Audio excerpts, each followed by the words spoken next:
The blow landed on his cheekbone, dull, wooden, the kind of sound a wet plank makes when it hits flesh.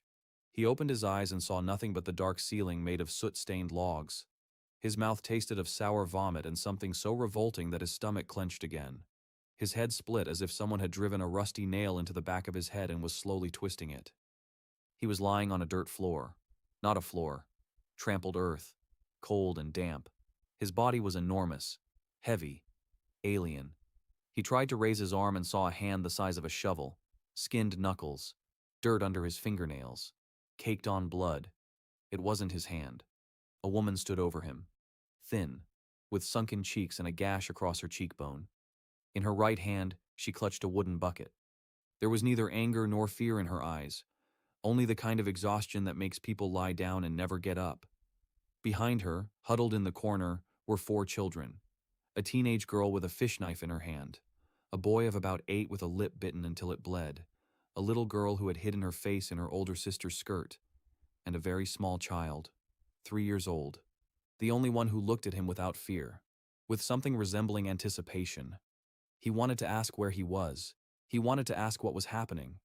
But a strange, hoarse voice escaped his lips. Marta. Water. And then it overwhelmed him. A stranger's memory poured into his head like icy water into a boat's punctured side. He saw those hands striking a pregnant woman in the face. He saw those hands snatching a piece of bread from a child's fingers. He saw those hands shaking the innkeeper by the collar, demanding another bottle on credit. He saw those hands carrying the last sack of rye out of the house and trading it for a murky liquid in a clay jug. Yesterday. It was yesterday. The last sack. For 4 children. Before winter. He felt nauseous, but not from a hangover. He rolled onto his side and vomited onto the dirt floor. The woman with the bucket didn't even step back. She just looked down at him the way one looks at a dead rat. As usual. Indifferently. He sat down. Slowly. Every muscle in that huge body ached as if he'd been beaten with sticks all night. He looked at his hands again. Then at the woman. Then at the children in the corner. The girl with the knife jutted the blade forward slightly. She was about 12 years old. She stood in front of the younger ones and held the knife the way people do when they've already decided to strike. Not for defense. To ensure it would happen. He lowered his eyes to the floor and said quietly, Lord, what have you dressed me in? And why? The woman didn't move a muscle. The ladle was still in her hand. He looked at her. Straight into her eyes. And he spoke very slowly and very clearly. Martha, I know you won't believe me, but I'll make everything right. Give me 40 days. If, after 40 days, you want me to leave, I'll leave on my own.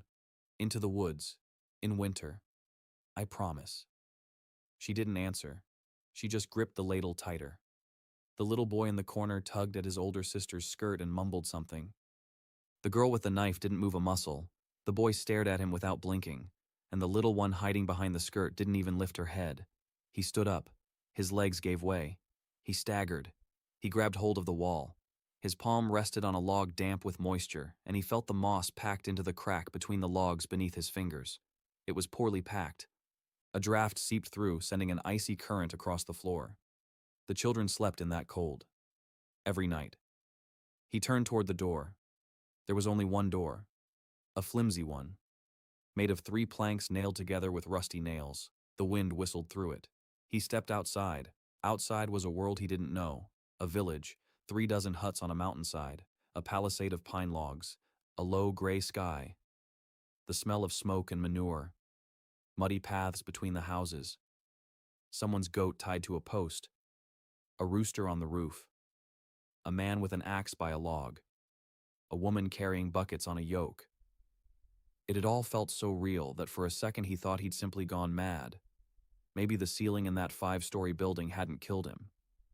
Maybe he was lying in the ICU and seeing morphine-induced hallucinations, but the cold bit his face too realistically, and the hunger twisted his stomach too realistically, and the stench from his own body.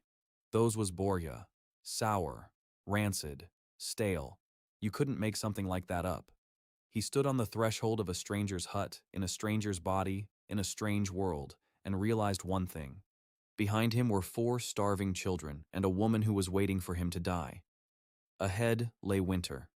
Inside him was a stranger's body that wanted a drink so badly that his hands were shaking and his teeth. And 40 days. He'd given himself 40 days, so he had to get started. He took a step away from the hut, then a second. Then he walked down the path past the neighbors' houses. A man by a log pile looked up. He glanced at him, spat, mumbled something, and went back to his axe. A woman carrying buckets turned away. He walked through the village and saw how people reacted to his appearance. No one said hello. Some smirked. Others looked away. One old woman made a gesture to ward off the evil eye. Bork. That's what they called him here. A drunkard. A wife-beater. A burden. The man whose hut would soon be taken away because he wouldn't survive the winter anyway. He walked straight through the village and emerged beyond the palisade. The path led into the forest. The pine trees stood thick and close together. It smelled of resin and dampness. Frozen moss crunched under his feet. He walked and thought. Not about who he was. Not about how he'd ended up here. Not about whether he'd return.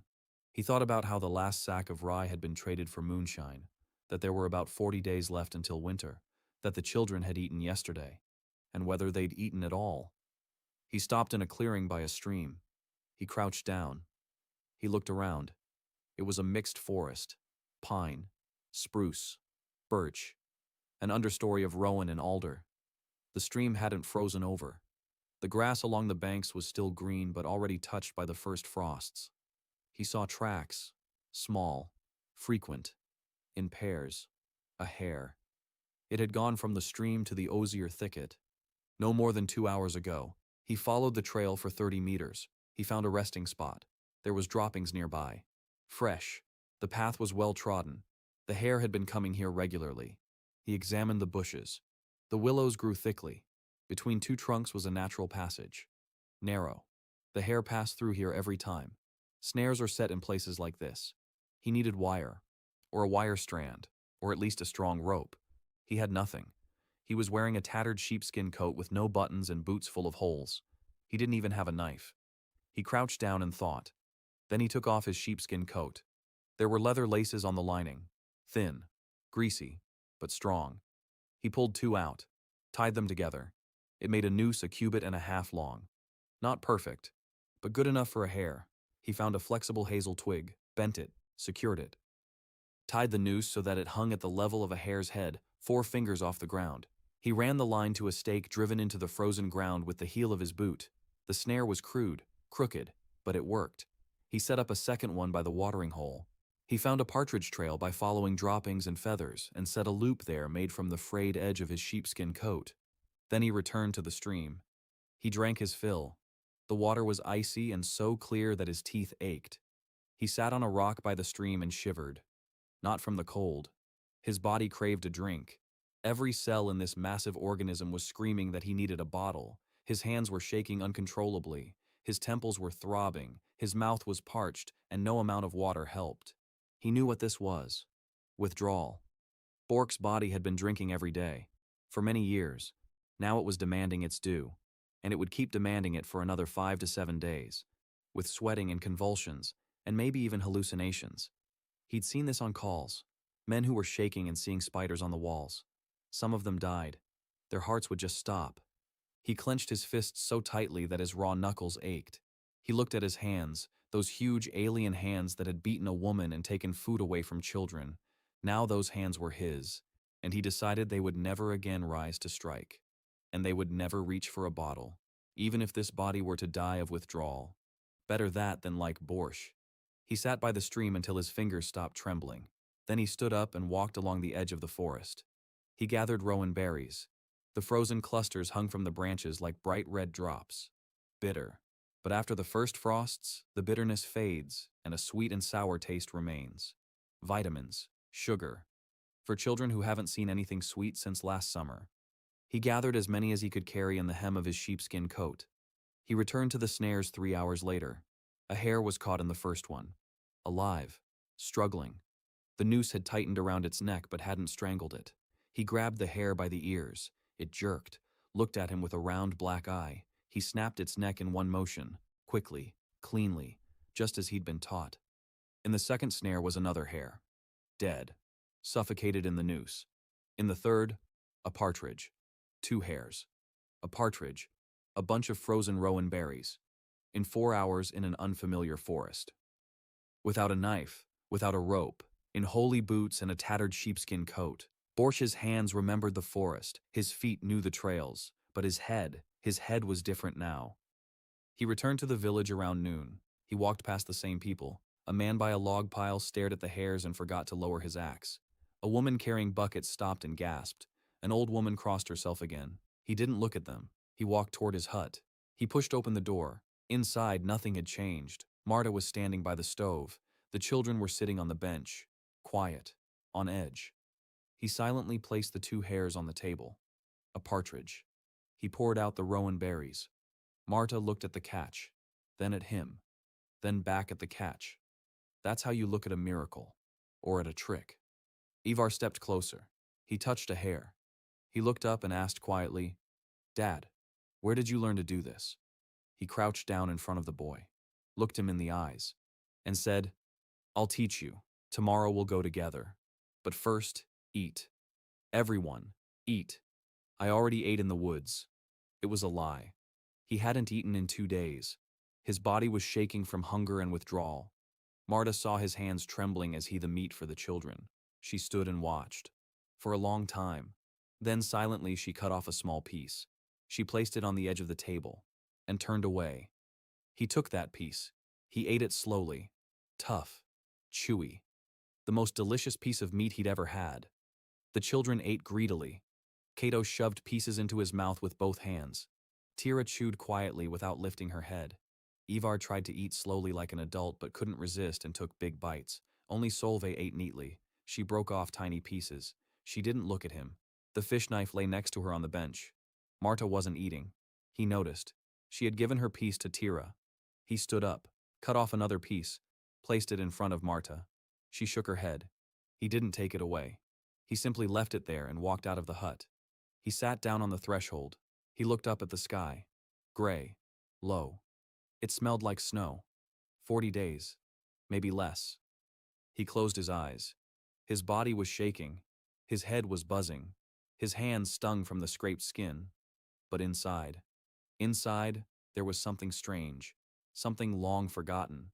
He didn't realize right away what it was. And then he did. A purpose. He had a purpose again. He didn't sleep all night. Not because he didn't want to. His body wouldn't let him. The withdrawal hit him in waves around midnight. First, sweat. Cold. Sticky. His sheepskin coat was soaked through within an hour. Then chills. So severe that his teeth were chattering, and he bit his lip until it bled so as not to wake the children. Then cramps in his legs. His calves cramped up as if someone had screwed a red-hot corkscrew into his muscles. He lay in the entryway on the bare floorboards. The children were sleeping there. Marta was sleeping there with a knife under her pillow. He didn't belong there with them. Not yet, anyway. Around 2 in the morning, the hallucinations began. Minor ones. Shadows stirred at the edge of his vision. He knew what it was. Alcoholic delirium. Delirium tremens. Borja's body had been drinking for so long and so much that his brain was starting to malfunction without alcohol. He needed water. Lots of water. And food. And sleep. But he couldn't sleep. He was lucky the spasms didn't turn into a seizure. By dawn, the withdrawal had subsided. It hadn't gone away. It had just slithered off like a beast waiting for the moment to pounce again. He stood up. His legs felt like they belonged to someone else. His head was buzzing, but he stood up. He stepped out of the porch into the pre-dawn darkness. The cold hit his face, and it felt good. The cold cleared his head. He made his way to the stream in the woods. He stripped to the waist. He doused himself with icy water. His body shuddered. His skin broke out in goosebumps the size of peas. But his head cleared. He checked the snares. He set new ones. 2 of yesterday's snares were empty. A partridge was caught in one. He moved the empty ones to new trails. He found 2 more hare tracks and set loops there made from soaked strips of birch bark. The birch bark didn't hold as well as leather, but it would be enough for one night. He needed a rope.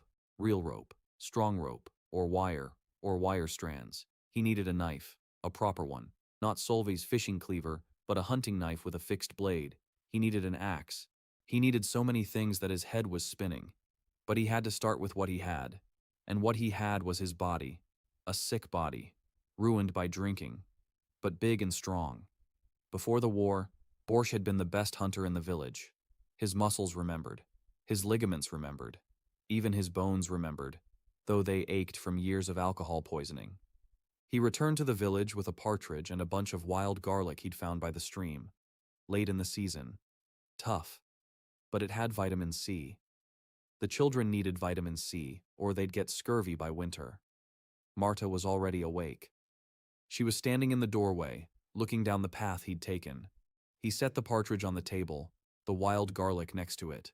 She gave him a long, lingering look. He knew what she was thinking. 2 hares yesterday. A partridge today. 2 days.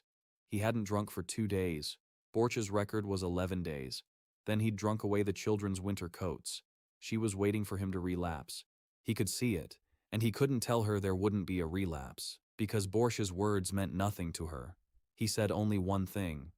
Ivar, wake up. Let's go into the woods. The boy jumped up from his bed in an instant. His eyes were wide, sleepy, but burning. He remembered yesterday's promise. They went out together. Ivar scurried alongside, trying to follow in his footsteps. He didn't speak. He just watched. He took it all in. He showed the boy how to read tracks. Here's a hare. See? The front paws are short. The back ones are long. The back paw prints are always ahead of the front ones because a hare hops. Here's a partridge, a 3-toed cross, small, frequent. She came here at dawn to feed. Here's a fox. The track is as straight as a ruler. A fox places its hind paw exactly in the track of its front paw. Ivar listened with his mouth agape. Then he asked, "How do you know that?" He paused, shrugged, said that a long time ago a kind man had taught him, and that now he would teach Ivar. The boy nodded seriously. Then he asked another question. "Are you going to stop drinking?" The question hit him like that wooden spoon. Right in the face. He crouched down in front of the boy, looked him in the eyes. 8 years old, skinny, high cheekboned. His lip was still bitten, a habit born of fear. He said, "No, I won't do it anymore. Never." Ivar stared at him for a long time. Then he nodded. He didn't believe him, but he nodded, because he wanted to believe him. They checked the snares together. Empty. He showed Ivar how to reposition the loop if the spot wasn't working, how to look for new trails, how to determine the freshness of a track by the edges of the print. If the edge is clear and sharp, the track is fresh. If it's blurred and smudged, it's old. On the way back, he noticed a patch of yarrow by the trail. Dry stems from last summer. The leaves were dead, but the roots were alive. He dug up a few bunches. Yarrow, a hemostatic. In his previous life, he used to carry it in his first aid kit on every call. It'll come in handy here. Rose hips were growing nearby. The berries were shriveled but still on the branches. Vitamin C, lots of it, more than in lemons. He gathered as much as he could. Ivar helped, silently, diligently. When they returned, Marta was feeding the younger ones the leftovers from yesterday's hare. Cato was sitting on the floor, gnawing on a bone. Tira was sitting on the cot, staring at the wall. Not at them. At the wall. He could hear her cough. Deep. Wet. Hoarse. He knew that kind of cough. He'd heard it dozens of times on calls. It wasn't a cold. It was lodged in her lungs. If left untreated, it would turn into pneumonia in a month. And pneumonia in this world without antibiotics meant death. He placed the rose hips on the table. He told Marta to steep them in boiling water. For Tira. Every day. Marta looked at the berries, then at him. She asked why. He said it was for the cough. She frowned. She said that prayer and honey helped with a cough. But there was no honey. He said that rose hips would help better than prayer. She pressed her lips together. He realized he'd said too much. That's not how people talk around here. Here, the Church of the Single Flame reigns, and its word is law. He backtracked. He said that rose hips were a gift from the forest, that the forest too was created by the flame, that the berries held a power that drove away illness. Marta said nothing. But that evening he saw Tira drinking the decoction from a clay mug. After dinner, he set to work on the roof. There he found the spot where it was leaking, right above the children's cot. Of course, Borch had seen it every day and hadn't fixed it, because Borch didn't give a damn. He needed straw, or moss, or bark. He went outside the palisade and chopped down some fir branches, without an axe. He broke them off by hand. His palms were covered in blood after the first 10. He didn't stop. He brought back an armful. He climbed onto the roof. It was made of earth and covered with turf, a classic design for northern buildings. The problem was that the turf had sagged, and one of the rafters beneath it had rotted away. He needed a plank, or a log. He had neither. He climbed down. He surveyed the hut. Beyond the wall, near the ravine, lay the remains of an old fence, 3 planks, rotten at the edges, but solid in the middle. He pulled one out, broke off the rotten parts. It turned into a plank 1.5 cubits long, enough to cover the hole. He climbed back up, removed the rotten log, placed the plank, piled spruce branches on top, covered it with earth. He packed it down. Not perfect, but it would stop leaking. When he climbed down, Solveig was standing below, looking up. He expected her to say something mean. She did. It's still leaking on the other side, above Mom's spot, and she walked away. He stood there, processing it. It wasn't a request. It wasn't thanks. But it was something. The first thing Solveig had said to him that wasn't an insult. He fixed the second leak before dark. That evening, he lay in the entryway. The withdrawal symptoms came back. Weaker than at night. But it came. His hands were shaking. His mouth was dry. Shadows swam before his eyes. He clenched his teeth and counted. He counted the rafters above his head. He counted the boards in the ceiling. He counted the beats of his own heart. 100, 200, 300. At 523, he fell asleep. On the 4th day, he killed a deer. Not by himself, with the help of a pit. The night before, he'd found a deer trail. 3 kilometers from the village. The trail led from a watering hole to a salt lick. Deer passed through here every day. The tracks were deep. The hooves were large. An adult female, perhaps with last year's fawn. He dug the pit for 3 hours. The ground was already freezing. Without a shovel, just a stick in his hands. He rubbed his palms raw. The pit turned out to be shallow, waist deep. Not deep enough for a deer. But he wasn't planning to trap the deer in the pit. He was planning to make it stop. He studded the bottom of the pit with sharpened stakes. He camouflaged it with branches and leaves, and next to the pit, at the level of a deer's head, he tied a bundle of alder branches, soaked in his own urine, to a tree. Deer are curious. The deer will stop to sniff. Its front hoof will step into the pit. Its leg will get stuck between the stakes. It won't break, but it will get stuck. And the deer won't be able to escape, and he'll be waiting, strike it with the stone hanging from the tree. A stone the size of 3 fists. Granite. Heavy. One precise blow to the head from above. Quick. Painless. He reached the pit before dawn. He climbed the pine tree above the trail. He waited. An hour. 2. His hands were numb from the cold. Withdrawal symptoms gnawed at him from within. At the end of the 3rd hour, a doe appeared. Alone. Without a fawn. She walked slowly, cautiously. She stopped by a clump of branches. Sniffed the air. 1 step forward. Another. Her front hoof sank into the pit. She jerked back. She wheezed. Her leg was stuck between the stakes. He jumped, 2 meters down. His legs buckled. His knees flared with pain. But he held on. A rock crashed down on the doe's head. 1 blow. She fell. She twitched. Then she went still. He stood over her, breathing heavily. His hands were shaking, not from withdrawal, but from what he had just done. In his past life, he had saved lives. Here, he had killed to save. The carcass weighed 60 kilograms. He couldn't drag it alone. He needed help, and a knife to butcher it.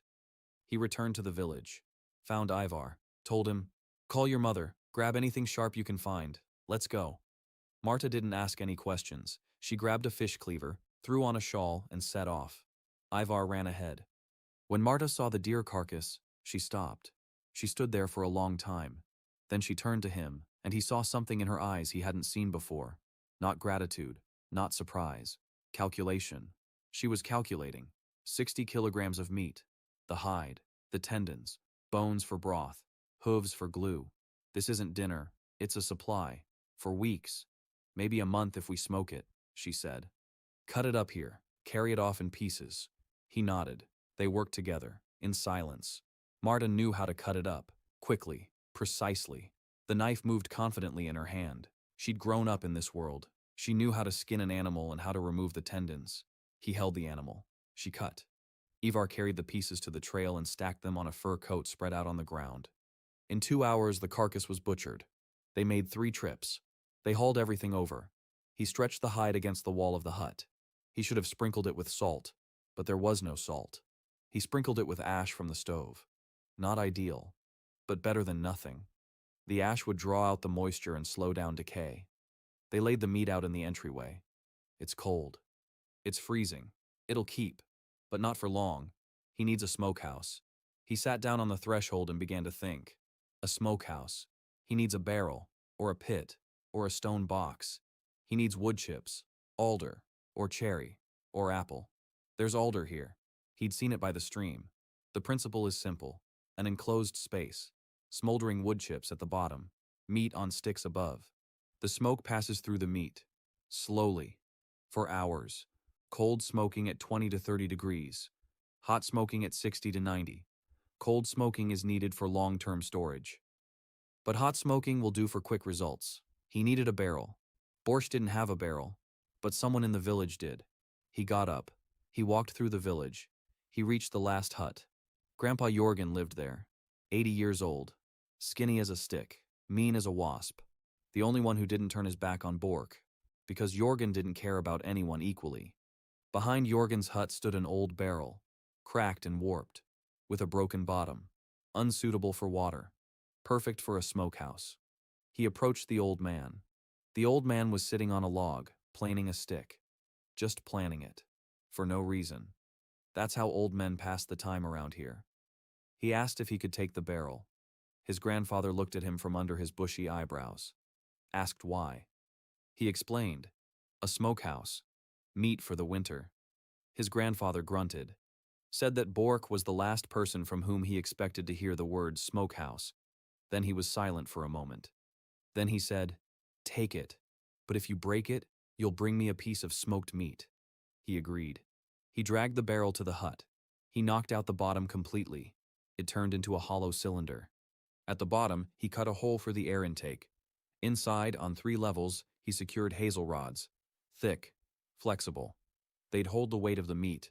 On top, he placed a lid made of a flat stone, not tightly, with a gap for the smoke to escape.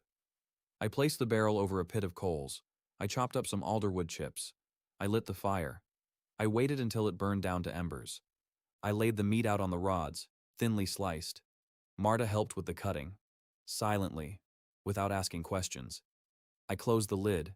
Smoke began to seep out of the gap, thick, fragrant, with the scent of alder. He sat down nearby and waited, monitoring the temperature, tossing in more wood chips, keeping the fire from flaring up. Just embers, just smoke. An hour later, the smell of smoked meat began to drift through the village. They'd never smelled anything like it here. Here, meat was either air-dried or salted. Smoking was an art reserved for big cities and wealthy merchants. Jurgen was the first to arrive. He stood by the fence, sniffing the air like an old dog. Then the neighbor came, the same man with the axe. He stood there, watching, saying nothing. Then Helga came, sturdy, broad-shouldered, with 3 little boys who were swarming around her like puppies. She didn't stay silent. She walked right up, asked what it was. He explained. A smokehouse. The smoke preserves the meat for months. She asked if he could make one like that for her too. She had an old trough. It's not a barrel, but it'll do. He looked at her, at her boys. Skinny, sharp-nosed. The oldest was holding the youngest's hand. He said he'd make one. Tomorrow. She nodded. And as she was leaving, she said to Marta, "Has yours come to life or something?" Marta didn't say anything. He sat by the smokehouse all day. By evening, the first batch was ready. He took the meat off the racks. Dark, fragrant, firm. He tasted it. It could use some salt, but there was no salt. And still, it was better than raw meat that would start to spoil in 3 days. Cato stood nearby, staring at the meat with wide eyes. He broke off a piece for him. The little boy shoved the whole piece into his mouth and closed his eyes in delight. Then he said a word that Cato didn't understand. Cato said it again, and again. Marta flinched. She turned around. She walked over. She crouched down next to the little boy. Cato repeated the word, looking at the meat. Marta looked up at Artem. Her eyes were filled with tears. She said quietly, "He's saying delicious." He'd been silent for half a year. He hadn't spoken a single word for half a year. Artem looked at Kato. The little boy was chewing the meat and smiling. Half his teeth were baby teeth. His cheeks were dirty. His eyes were blue, shining. Artem sat down on the ground right where he was standing. He covered his face with his hands. He stayed like that for a minute. Then he took his hands away. He stood up. He loaded the second batch of meat into the smoker, and he worked until late into the night. On the 10th day, Tira stopped breathing. Not quite, but almost. He woke up in the entryway to a sound. A quiet, whistling sound, like air through a crack in a window frame. Only it wasn't the wind. It was Tira breathing. He jumped up. He rushed into the house. Martha was already sitting next to the girl. Tira was lying on the cot. Her face was gray. Her lips were blue. Her chest rose and fell in jerks. Every breath came with such effort, as if someone were sitting on her chest, rattling, gurgling, wet. He pressed his ear against her back. Left lung, lower lobe, coarse, bubbling wheezes. The right side was clearer but also had a whistling sound. Pneumonia. He knew it. He'd been expecting it. But not this soon. He thought he'd have time. Rosehip tea wasn't enough. The cough had turned into an infection. The girl was 5 years old. She weighs 15 kilograms, maybe less. Her body is emaciated from months of starvation. Her immune system is non-existent. In his world, a child like this would be admitted to the ICU. An IV drip, intravenous antibiotics, an oxygen mask. None of that existed here. Here there was just a hut with a dirt floor and a stove that barely kept the heat going. He sat down on the floor next to the cot. He closed his eyes. He thought, quickly. What's available? Willow bark, natural aspirin, salicylic acid. It'll bring down the fever. A little. Yarrow, anti-inflammatory. Weak, but better than nothing. Hot steam, inhalation, thins the phlegm, helps clear it out. Body position, head elevated, don't lie flat. Semi-seated, so the lungs can expand. Drink plenty of fluids, hot ones. Broth. Meat broth made from deer bones. Calories and fluids at the same time. He stood up. He ordered Martha to raise Tira into a semi-sitting position, to place a rolled-up sheepskin coat under her back. Martha didn't argue. Something in his voice made her listen. He ran out of the hut. It was still dark. He ran toward the forest. Willow bark. He knew where the willows grew by the stream. He reached it in 20 minutes. He stripped the bark from young branches, thin bark, green on the inside. That's where most of the salicylic acid is. He gathered 2 handfuls. On the way back, he pulled up a bunch of yarrow dry stems and roots. He returned. He tossed the bark into the boiling water on the stove. He let it simmer for 10 minutes. He strained it through a rag. The liquid was bitter, dark brown. It smelled like a pharmacy. He let it cool to a tolerable temperature. He sat down next to Tira. The girl was looking at him. Her eyes were cloudy, feverish. But she was looking. Not at the wall, at him. For the first time. He held the mug out to her. She didn't open her mouth. He stroked her head. Her hair was fine, damp with sweat. Tira, drink it. It's bitter, but you'll feel better. She didn't move. Kato came over. He took the mug from Artem's hands, brought it to his sister's lips. He said his line. It tastes good. It was a lie. The willow bark decoction was as bitter as wormwood. But Tira opened her mouth. She drank in small sips. She grimaced. But she drank. Kato stood nearby, holding the mug with both hands. He was 3 years old. Artem looked away for a second. He swallowed. He continued his work. He prepared a compress from yarrow. He steamed the herb in hot water. He wrapped it in a cloth. He applied it to Tira's chest. Hot, not scalding. The girl flinched. Then she relaxed. The warmth seeped into her chest. He changed the compresses every half hour. He gave her the decoction every hour. By noon, the fever hadn't gone down. It had gotten worse. Tira began to ramble. She was calling out to someone. Not mom, not dad. A name he didn't know. Maybe a doll. Maybe a dog that had once been there. Marta sat nearby, white, motionless. Solveig stood in the corner, holding Kato close. Ivar sat by the door and watched his sister. He didn't cry. He just watched. A grown-up gaze in a child's eyes. He'd seen eyes like that on his calls, in children who already knew that death was near. He couldn't let that happen. He forced himself to think. What else? What else could be done? Steam. Hot steam. Inhalation. He took a clay pot, filled it with boiling water, added yarrow, fir resin, stirred it. Thick, fragrant steam rose. He covered Tira and the pot with his coat, creating a tent. The girl breathed in the steam. She coughed. The phlegm was coming up. He could hear it. The sound was changing. The wheezing went from gurgling to dry. That's good. The phlegm is moving. Her lungs are clearing. He changed the water. He added herbs. He added resin. Marta helped. Silently. Precisely. Without panic. She was stronger than she looked. Much stronger. By evening the fever had dropped slightly, by half a degree. Maybe a full degree. He couldn't measure it exactly. But Tira's skin had grown slightly cooler, and her breathing was slightly more even. Slightly. It wasn't enough. He knew the night would be critical. If the fever returned with its former intensity, if her lungs filled up again, if her heart couldn't handle the strain. She was 5 years old and weighed less than she should. He sent Martha to bed. She refused. He said he needed her to be rested in the morning because it would be his turn to sleep then. It was a lie. He had no intention of sleeping. But Martha lay down. Next to Tira. Face to face. Holding her daughter's hand. She fell asleep instantly. Her body gave in before her will did. He sat beside her all night. Changed her compresses. Gave her herbal tea. Wiped the sweat from her forehead. Administered inhalations 3 times. Around midnight, Tira opened her eyes. Clear. Not cloudy. She looked at him. For a long time. He froze. Didn't move.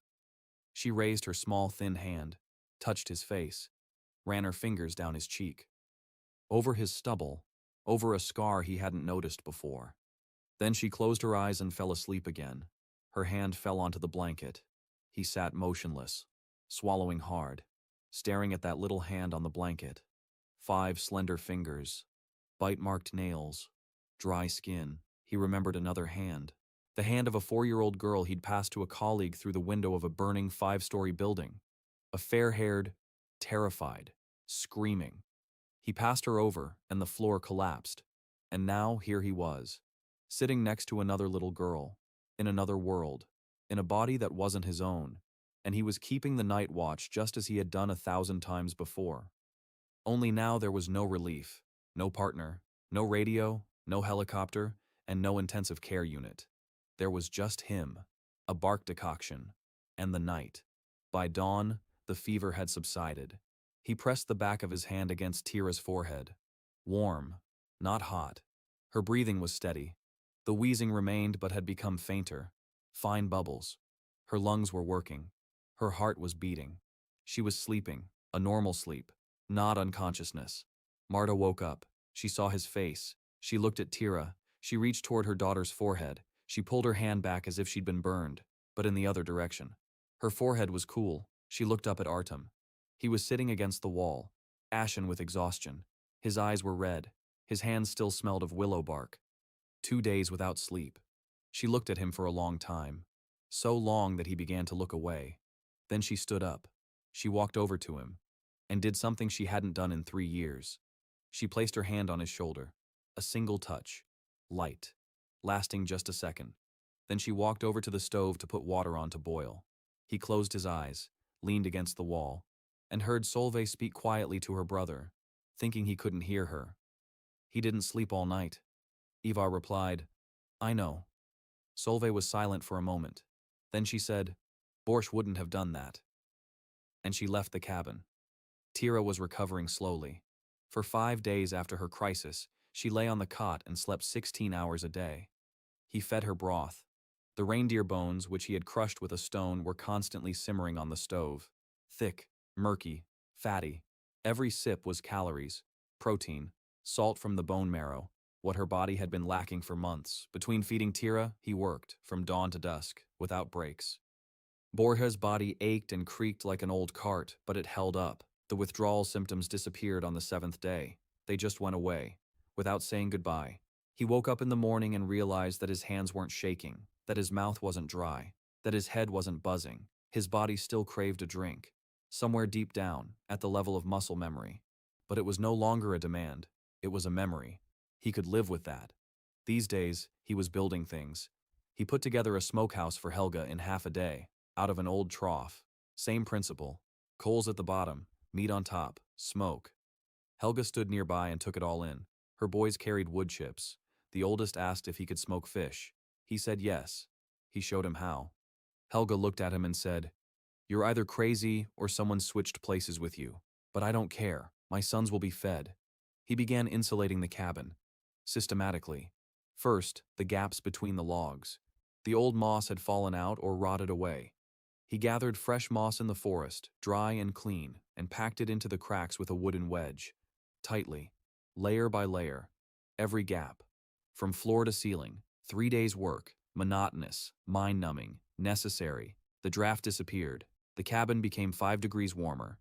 Then the door. A single thin door made of 3 planks. That's no door. It's a curtain. He hammered together a second one, a heavy one, from the remains of the fence and 2 planks he'd begged from Helga, left over from her husband's old workbench. He hung it on the outside. It turned into a vestibule, an air gap between the 2 doors. The simplest form of insulation, like an airlock on a submarine. The cold hits the outer door. It gets trapped in the vestibule. The inner door keeps the heat in. The first evening after the vestibule was installed, Marta sat by the stove and didn't realize what had changed. Then she understood. The wind wasn't blowing across the floor. The children weren't coughing in their sleep. She looked at the double doors, then at him. She didn't say anything. But that night, she placed an old sheepskin under his sleeping mat in the entryway. He noticed. He didn't say anything. The sheepskin smelled of smoke and rancid fat. It was the warmest night in 2 weeks. Then there was the sleeping platform. The stove in the hut stood against the wall. The sleeping platform was against the opposite wall. The heat from the stove rose upward and escaped through the roof. A classic waste. He rearranged the sleeping platform. He moved it right up against the stove. He built a low wall out of stones and clay. He placed flat stones on top. The result was a warm platform. The stove heated the stones. The stones gave off heat all night long. Just like a Russian stove. Just like the sleeping platform his grandmother used to make in the village near Nizhny Tagil. On the first night, the children didn't want to get off the warm stones. Cato lay there with his arms and legs spread out like a starfish, muttering that something content. Ivar said the stones felt alive, warm and smooth. For the first time since she'd fallen ill, Tira smiled, a small, pale smile, but a smile nonetheless. Solveig lay down at the edge, with her back to everyone. But he noticed that she had placed her hand under her head instead of the fist in which she usually clenched a knife. The knife lay nearby, but not in her hand. Between hunting and building, he visited Ingrid. The herbalist lived off the beaten path, the last hut before the forest, cleaner than the others, bundles of herbs under the eaves, 2 by the fence, a raven on the roof, black, huge. It looked at Artem with one eye and clicked its beak. Ingrid opened the door and looked at him for a few seconds. Then she said, "Borsch, you're sober." Surprising. "Come in." He went inside. It smelled of mint and something bittersweet. The shelves along the walls were lined with pots, little bags, and bundles of dried plants. He looked around. He recognized yarrow, chamomile, something that looked like St. John's wort. The rest were unfamiliar. He said he'd come for advice. He needed to know which local herbs were effective against lung inflammation. Ingrid raised an eyebrow. She asked why Bork was suddenly interested in herbs. He said that Tira had been sick, that he'd treated her with willow bark, that it had helped. Ingrid froze. She looked at him intently, so intently that he felt uneasy. She asked how he knew about willow bark. He said he'd heard it from a traveler. She didn't believe him. He could see it in her eyes. But she didn't press the issue. Instead, she began pointing things out. "This is hogweed. It's poisonous. But the root, in small doses, relieves pain. This is bearberry, for fever. Brew it with honey. If there's no honey, then with lard. This is black alder. The bark has astringent properties. For diarrhea. Common in children. This." And she stopped. She looked at his hands.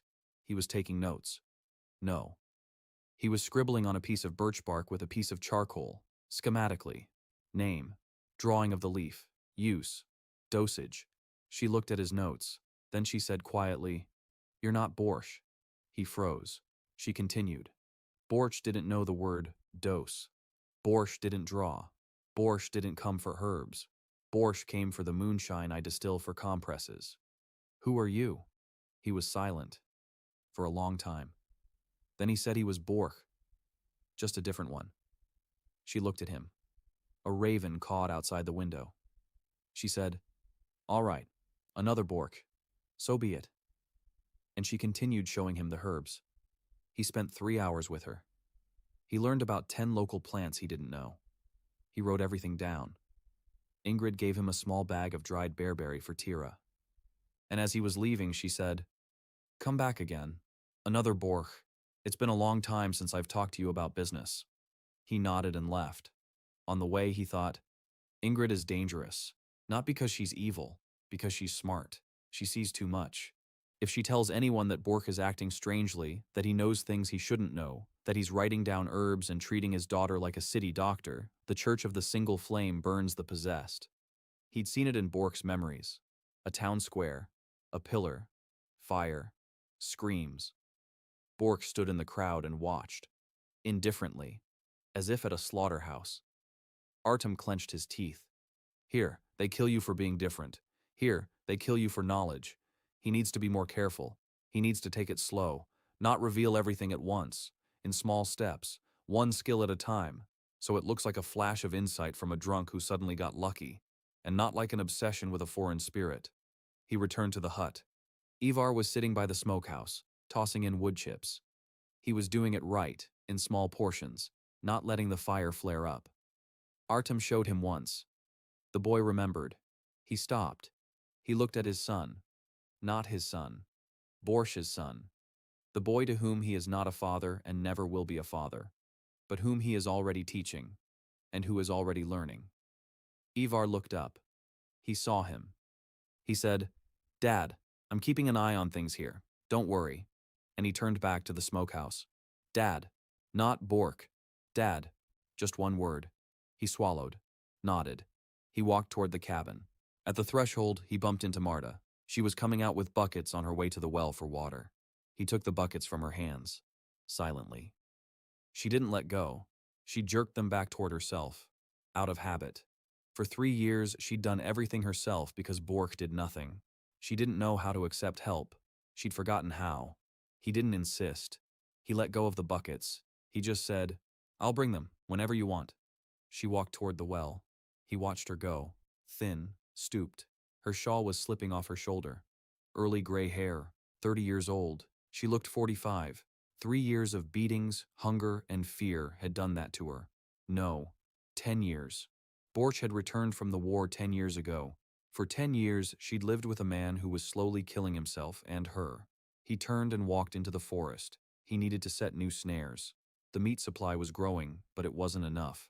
6 months of winter, 6 people, 300 grams of meat per person per day, that's 540 kilograms. He had 20 kilograms of smoked meat. Another 30 kilograms of fresh meat was freezing in the porch. That made 50 kilograms total, 1/10 of what was needed. And that's not even counting firewood, root vegetables, and fat for the lamps. 40 days until winter. 10 of them have passed, 30 remain.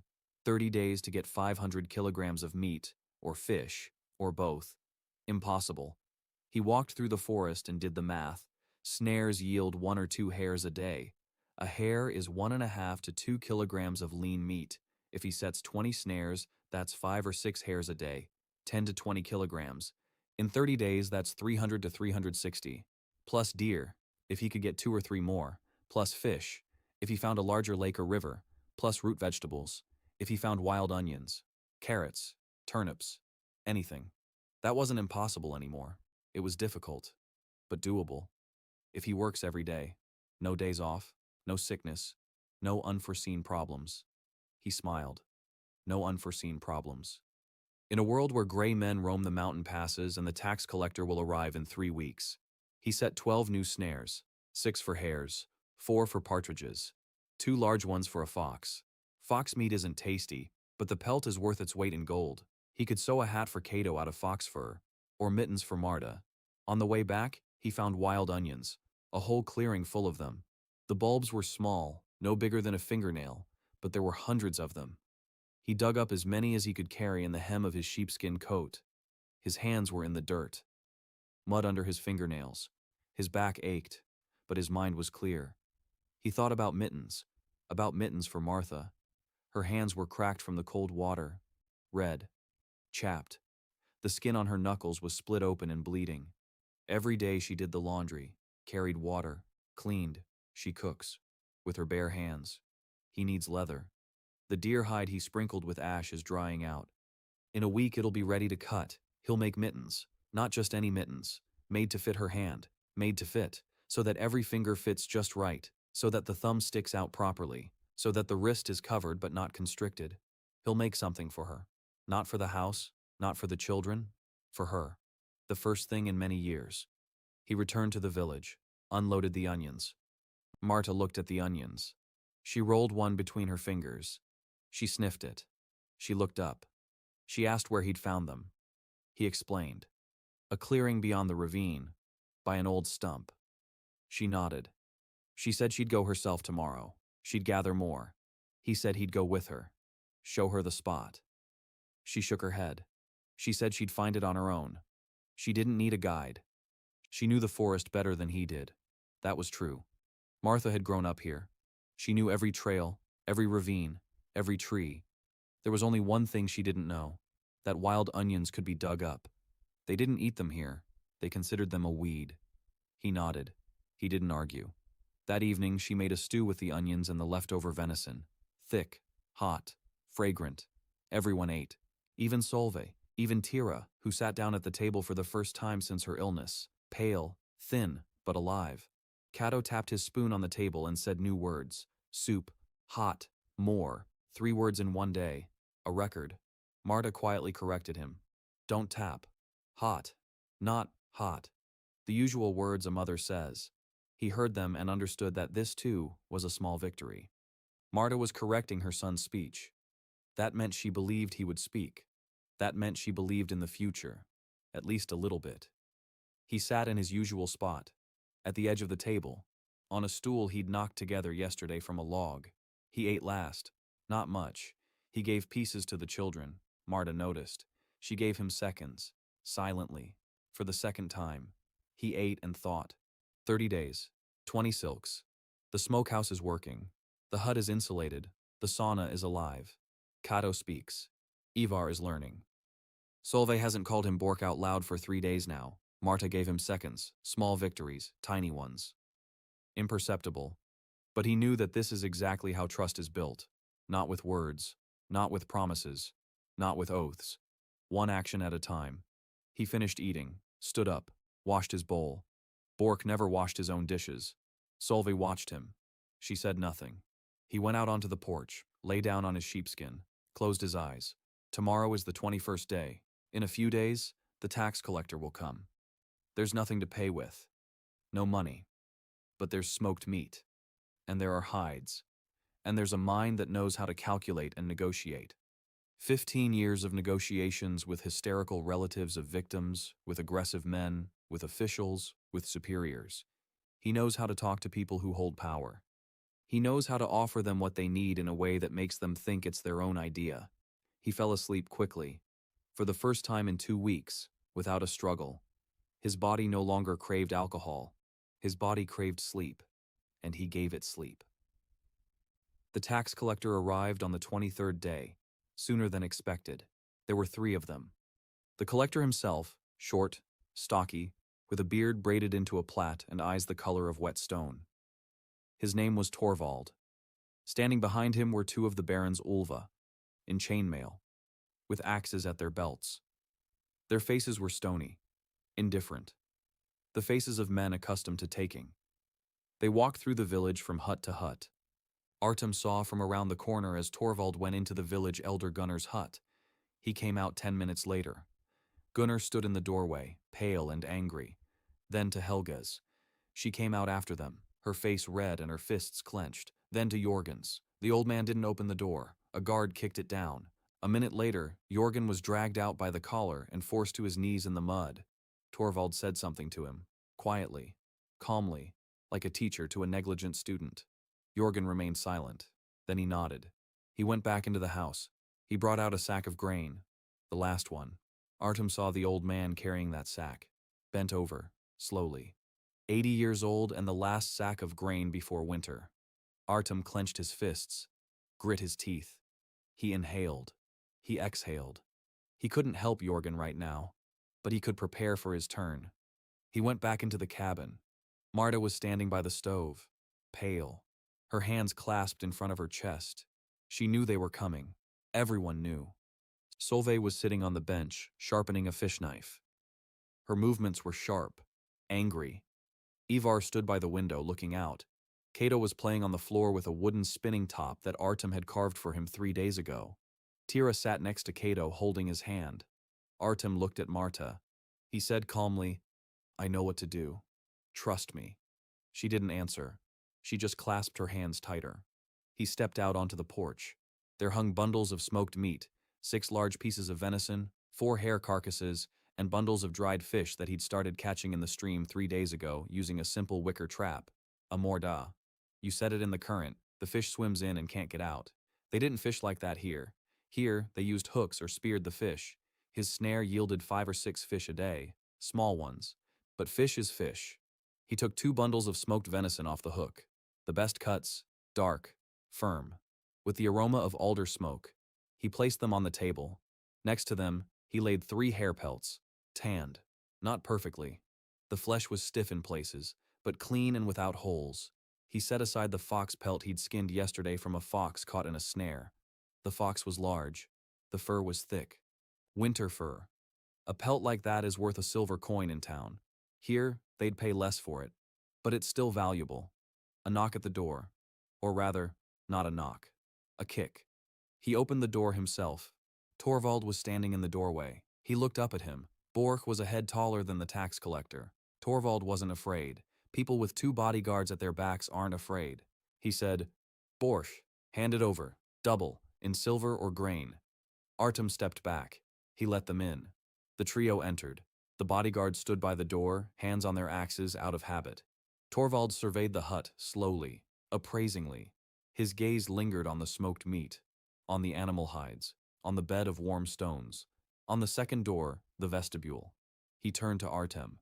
Something resembling surprise flashed in his eyes. It faded quickly. He said, "No silver, I see. No grain either. So, the hut. The family out in the cold.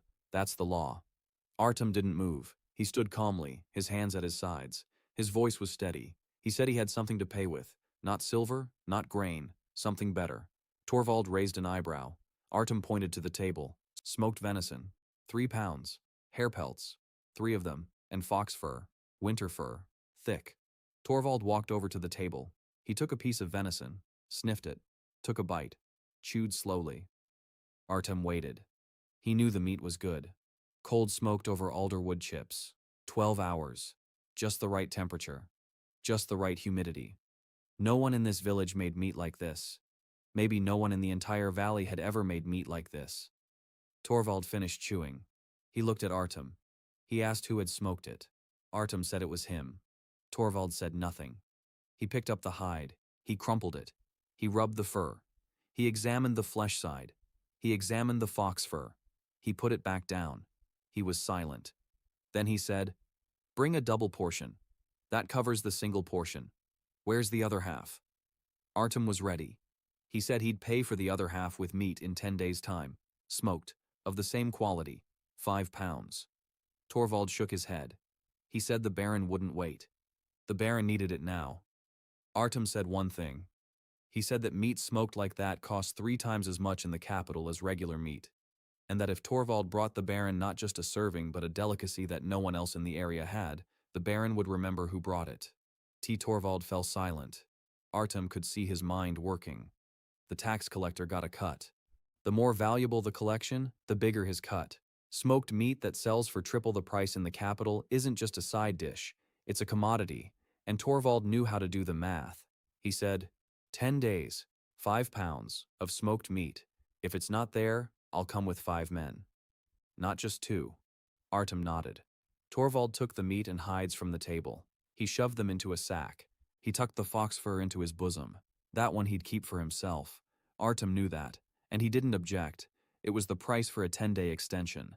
The trio left. Artem closed the door. He turned around. Marta was standing by the stove. She was looking at him. Her hands were no longer clasped together. They hung at her sides and trembled slightly. She said quietly, "You just gave away half of our supplies." He said, "I know." She said, "We'll have to get twice as much in 10 days." He said, "I know." She paused. Then she said, "I'll go with you. Into the woods. Tomorrow." He looked at her. She didn't look away. For the first time, she didn't look away. He nodded. That evening, he sat on the threshold and thought. 5 pounds of smoked meat in 10 days. That's a little over 2 kilograms. To get that, he'd need to hunt at least 4 kilograms of fresh meat. The meat shrinks by almost half when smoked. 4 kilograms. 2 hares, or a third of a deer. He hunted hares regularly. The snares worked. But the hares were small. He needed a deer, or a wild boar. Wild boars were found here. He'd seen their tracks. But a wild boar is more dangerous than a deer. A wild boar doesn't run away. A wild boar turns and attacks. The tusks of a full-grown boar are as long as a palm.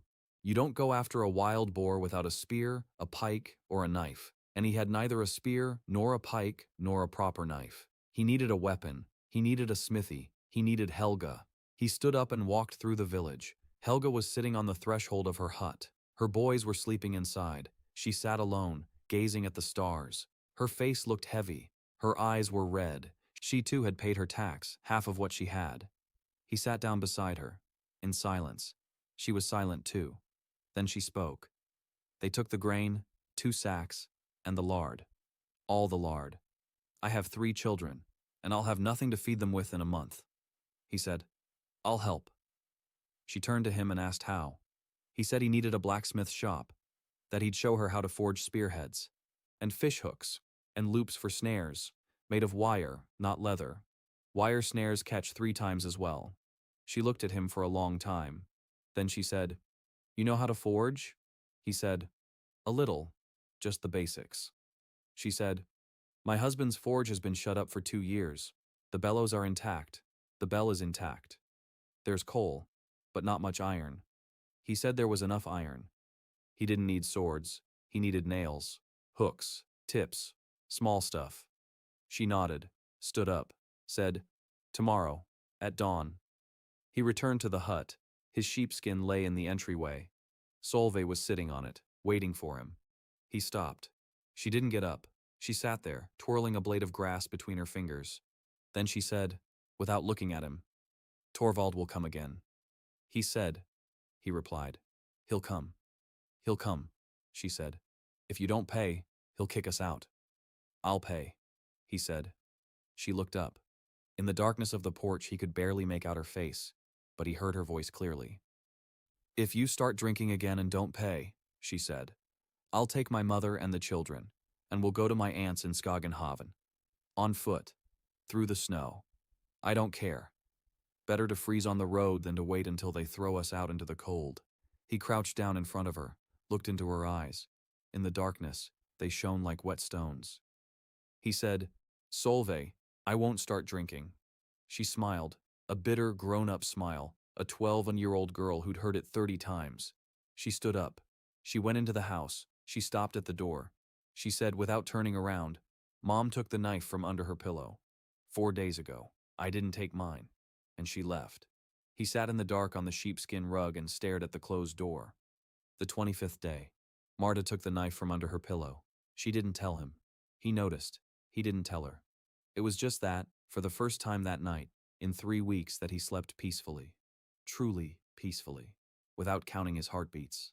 The smithy smelled of scale and old sweat. The forge stood against the far wall, black, sooty. The leather straps were intact.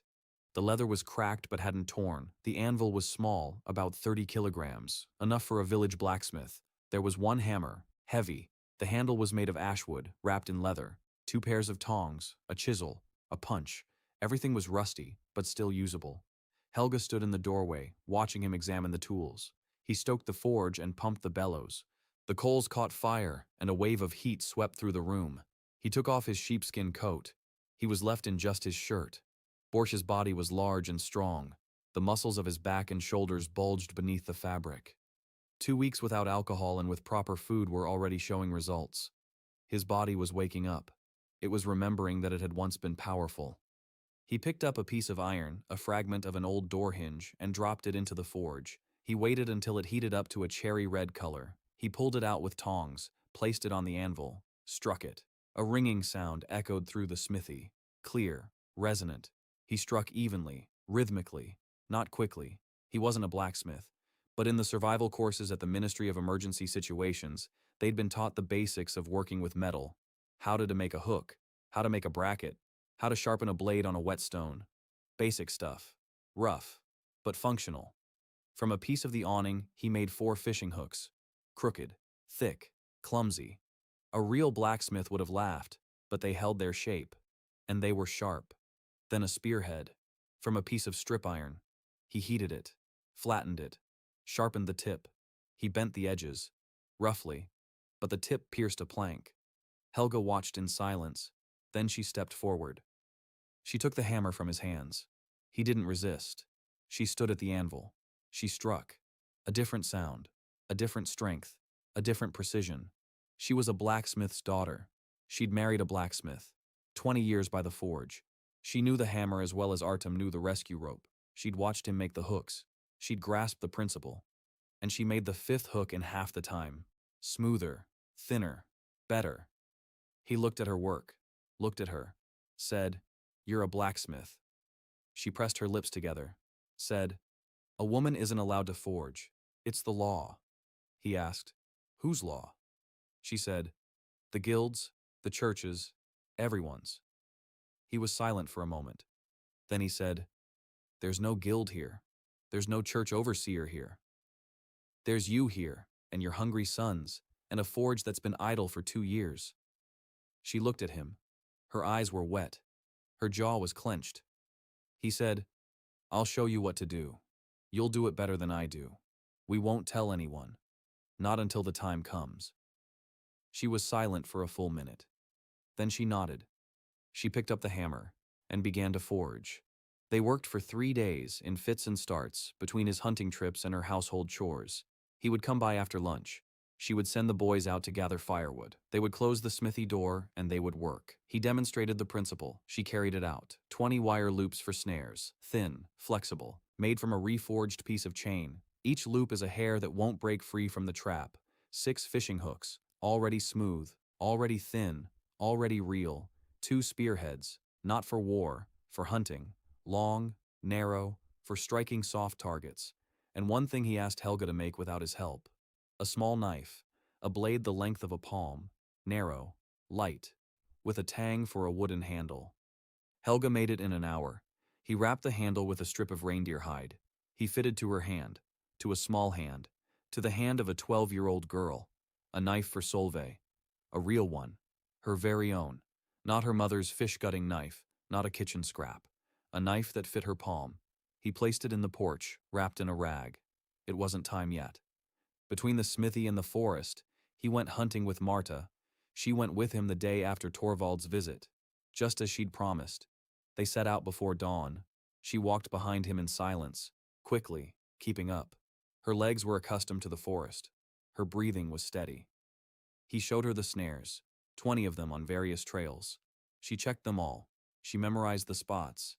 He could see her counting in her head the distance between the snares, the time it took to circle them, the route. She thought just like he did, systematically. It was just that no one had ever taught her to think about hunting. Here, women didn't hunt. Here, women waited for a man to bring home the game, or not. She stopped at one snare. She crouched down, looked at the snare, then at the trail, said the snare was set wrong, too high. A hare would run right under it. He looked. She was right. He reset it. She nodded. They checked the snares and gathered wild onions and mountain ash, in silence, side by side. Not talking, but not avoiding each other either. Just working. Like 2 people doing the same thing. On the way back, she asked, "Where did you learn this?" He answered the same way he had answered Ivar. "A long time ago. One man taught me." She was silent for a moment. Then she said, "Borsch used to hunt before the war. He was good, the best in the village. Then he came back and stopped. He just stopped, as if a switch had been flipped. He hasn't been in the woods for 10 years. She fell silent. He waited. She said, "You walk through the woods differently." Borsch walked as if he were part of the woods. Quiet, gentle, like an animal. You walk like a man who has studied the woods. From a book. A very good book. But from a book. He didn't answer. She wasn't expecting an answer. They were walking toward the village. At the edge of the woods, she stopped. She said without looking at him, "I don't care who you are. What matters to me is that the children are fed." He stood there, motionless. She walked on. He caught up. They walked side by side, in silence, but the distance between them had shrunk by half a step. He noticed.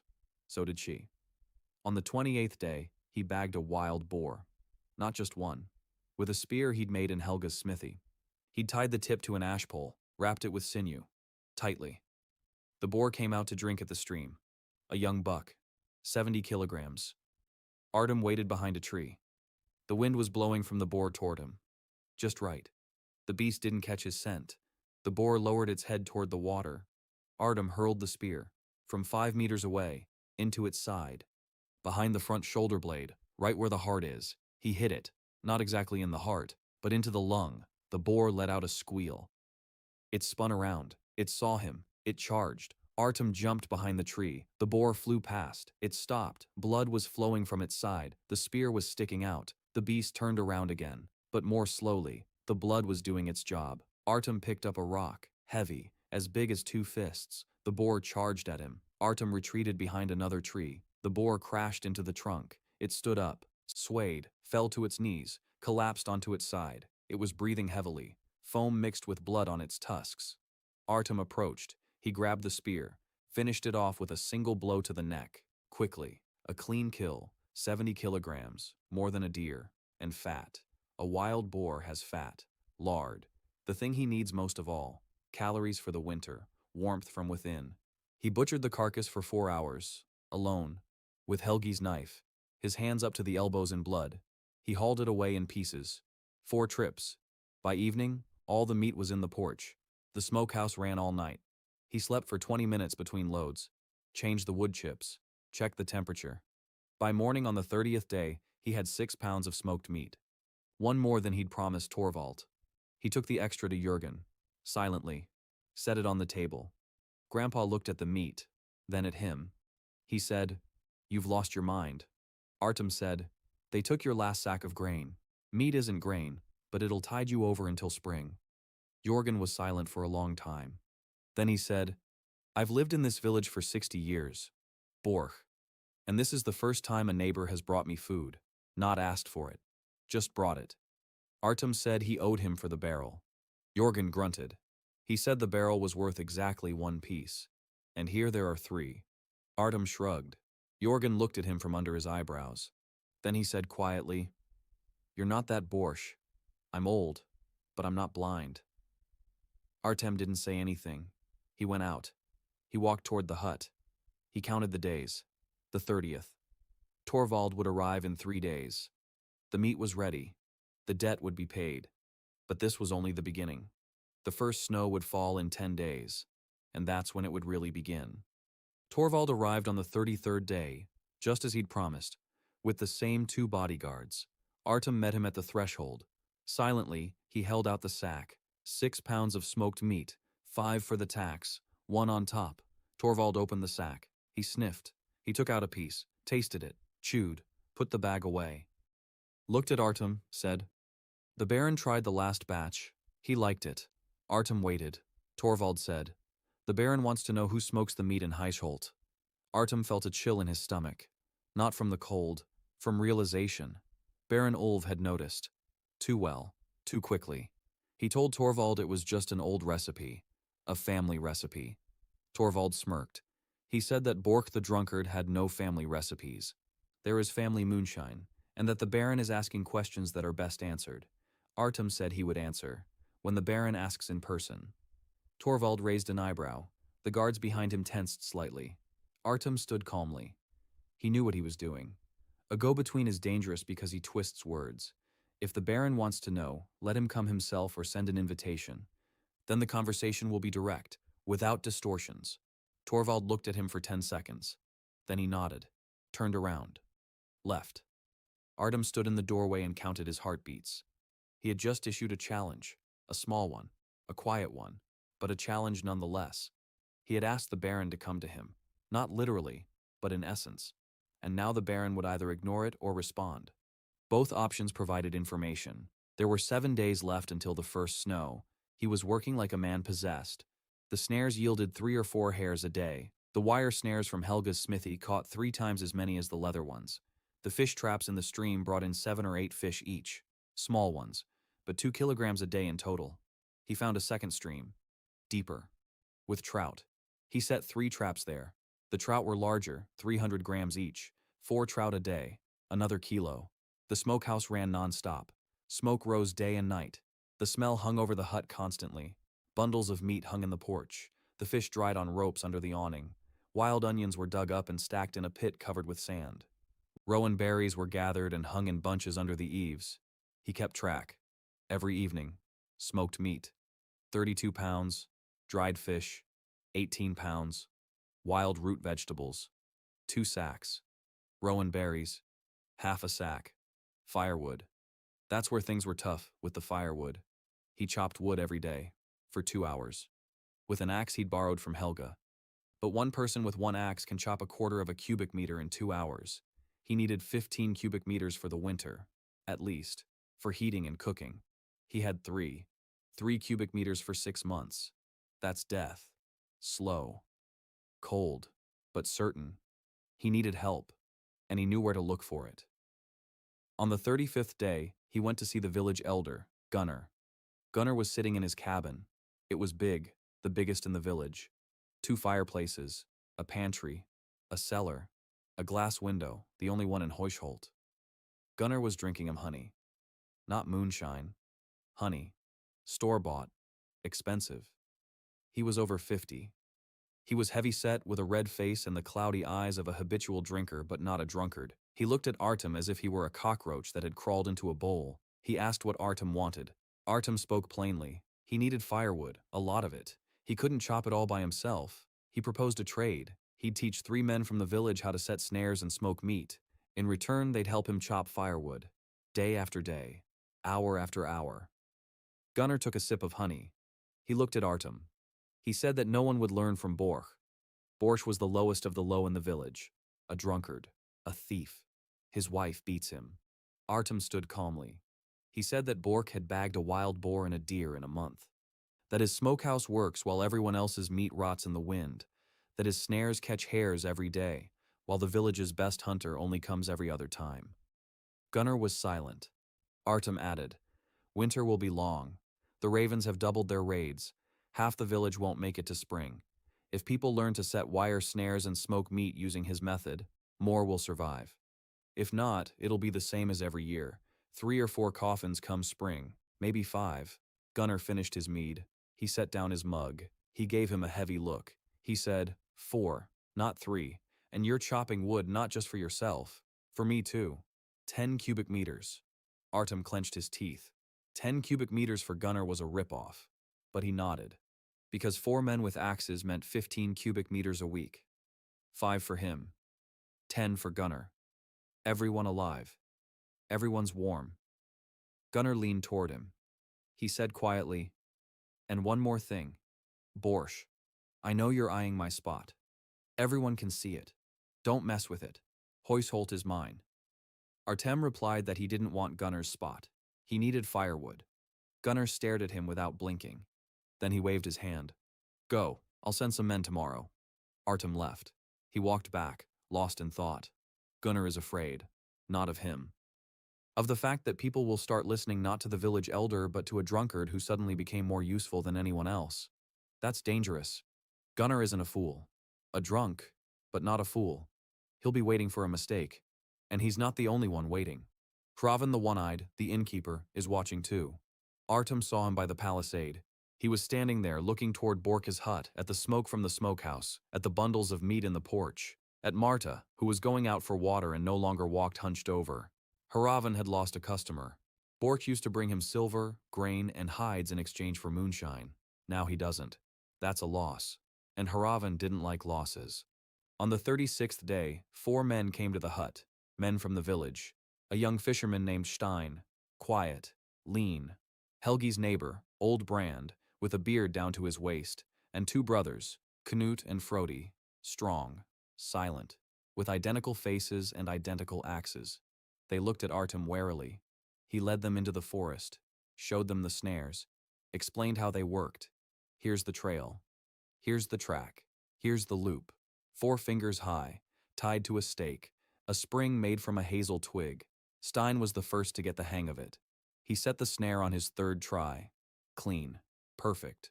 The brothers fumbled with it longer. But by lunchtime, all 4 had set 3 snares each. 12 snares, plus his 20. 32 snares in the forest. That's 8 to 10 hares a day. 20 kilograms of meat. Then he showed them the smokehouse. He explained the temperature, the wood chips, the timing, and the principle. The men listened, silently, attentively. They exchanged glances, but they listened. Stein asked how Bork knew all this. Artem answered briefly, I learned it. Stein didn't press the matter. After lunch they chopped wood. The 5 of them, 5 axes. In 4 hours, they stacked 2 cubic meters. Artem chopped right along with everyone else. Borch's body responded. His back worked hard. His arms held up. Sweat poured down in streams. His muscles burned. But he didn't stop. By evening he sat down on a log and couldn't get up for 5 minutes. Stein sat down next to him. He looked at him. He said, Bork, you're strange, but the firewood's good. Artem smiled, for the first time in a month. Then Marta came. She called them to dinner. The men exchanged glances. Artem invited everyone. Meat stew, smoked fish, wild onions, rose-hip tea. By Heusholt's standards, it was a feast. Stein ate and shook his head. The brothers ate in silence but quickly. Old Brand finished his meal and said, I'll come tomorrow, and the day after tomorrow, until the firewood is chopped. When they left, Marta stood by the table and looked at the empty bowls. 5 strangers had eaten at her table, from her bowls, her food. A month ago she would have screamed. 2 months ago she would have cried. Now she stood there and watched, and her face looked strange, not angry, not frightened, thoughtful. She said, You're feeding them. They'll keep coming. He said, Yes. She said, There are 6 of us. Soon there'll be 15. There won't be enough for everyone. He said, There will be enough, if everyone brings their own. She looked at him. She asked, What is this? A community? He didn't answer, because he didn't know the answer. But he thought, yes, maybe. Something like a community. People who survive together rather than separately. On the 38th day, a skirmish broke out with Hravna's men. 3 of them. Not the Baron's guards. Barroom drunks.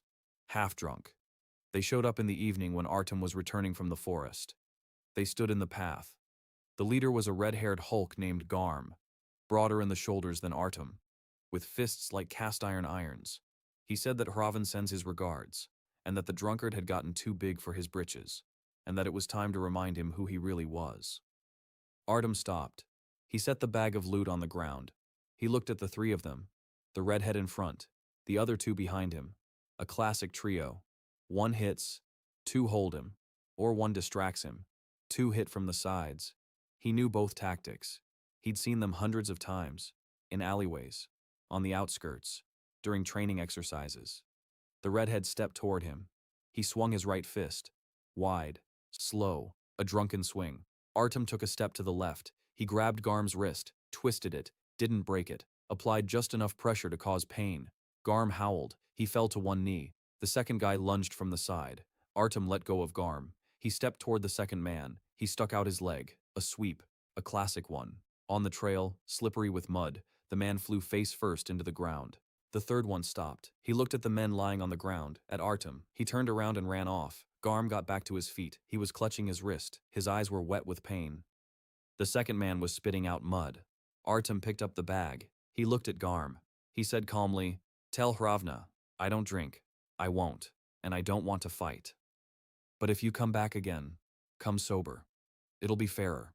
Garm spat. He headed toward the village, limping. Artem stood on the trail and waited until they were gone. His hands didn't tremble. His heart beat steadily. Borch's body remembered fights, many fights. Drunken ones, dirty ones, senseless ones. But what Artem did wasn't a fight. It was control. A takedown. A joint lock. A sweep. 3 seconds for the two of them. Not a single punch thrown. They'd never seen anything like it here, and everyone would find out about it. By morning. He picked up the bag and headed home. The first snow fell on the 40th day. Artem stood in the doorway of the cabin and watched as white flakes settled on the black mud of the yard. Slowly, quietly, beautifully, and frighteningly. Because the first snow in Kaldin meant there was no turning back. Whatever he'd managed to stock up on, that was it. There was nothing more to add. Only to spend. 6 months. He took stock. Smoked meat. 53 pounds. Dried fish. 26 pounds. Root vegetables. 3 sacks of wild onions. Half a sack of some local turnip that Marta found in an abandoned garden beyond the ravine. Rowan berries. 1 sack. Rose hips. Half a sack. Firewood. 8 cubic meters. Not 15, but 8. With 4 men, they chopped 5 in a week, plus 3 of his own. Not much. But if they conserve it, if they only heat the hut at night, if they insulate the hut even better, if they all sleep together on a warm cot, it'll be enough. It should be enough. Martha walked to him. She stood beside him. She looked at the snow. Silently. He didn't turn around. He waited. She said, 40 days. He nodded. She paused. Then she said, stay. 1 word. Quiet. Expressionless. No smile. No tears. Just a word. He nodded. Didn't turn around. Didn't look at her. Because he knew that if he looked, she would see his face. And he didn't want her to see it. He went off to chop wood. He chopped for an hour. Until his shirt was soaked with sweat and snow clung to his hair. Then he stopped. He stuck the axe into a log. He stood there for a moment. He exhaled. He went back into the cabin. That evening, he took a bundle out of the entryway, a rag wrapped around a knife. He sat down at the table. The children watched. Marta stopped by the stove. He unwrapped it. A small knife. The blade fit in the palm of his hand. The handle was wrapped in leather. Light. Smooth. Beautiful. He turned to Solveig. She was standing by the cot. Looking at the knife, he held it out to her. He said, "It's yours. You've earned it." She didn't move. He placed the knife on the table in front of her. He said, "And if you ever want to stab me with it, I won't defend myself. I just want you to have it." Silence. Cato chewed on a piece of smoked meat. Tira looked at her sister. Ivar held his breath. Marta stood motionless. Solveig looked at the knife. Then she looked up at him. There was something in her eyes he hadn't seen before. Not hatred. Not contempt. Not fear. Confusion. The confusion of a child who had braced for a blow but received a gift instead. She took the knife. Silently. She turned it over in her hands. She tested the handle. Her fingers fit perfectly. In her palm. She noticed. He saw how she noticed.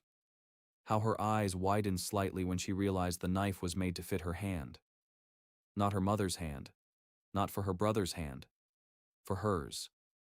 She tucked the knife into her belt, turned around, went over to the cot, lay down facing the wall. He wasn't expecting thanks. He wasn't expecting anything. He just sat there, staring at the fire in the stove. Martha came over, sat down beside him, quietly. She said, "She's not sleeping." "I know," he said. "I know," Martha said. "She's crying." He closed his eyes, clenched his jaw. Martha said, "It's the first time in 2 years." They sat by the stove, in silence, side by side, without touching each other. Snow was falling outside. During the first week of winter, the village had fallen quiet. People stayed in their huts. They stoked their stoves. They ate their provisions. They waited. Artem wasn't waiting. He worked. Every day. In the morning, he checked the snares. Hares were coming by less often.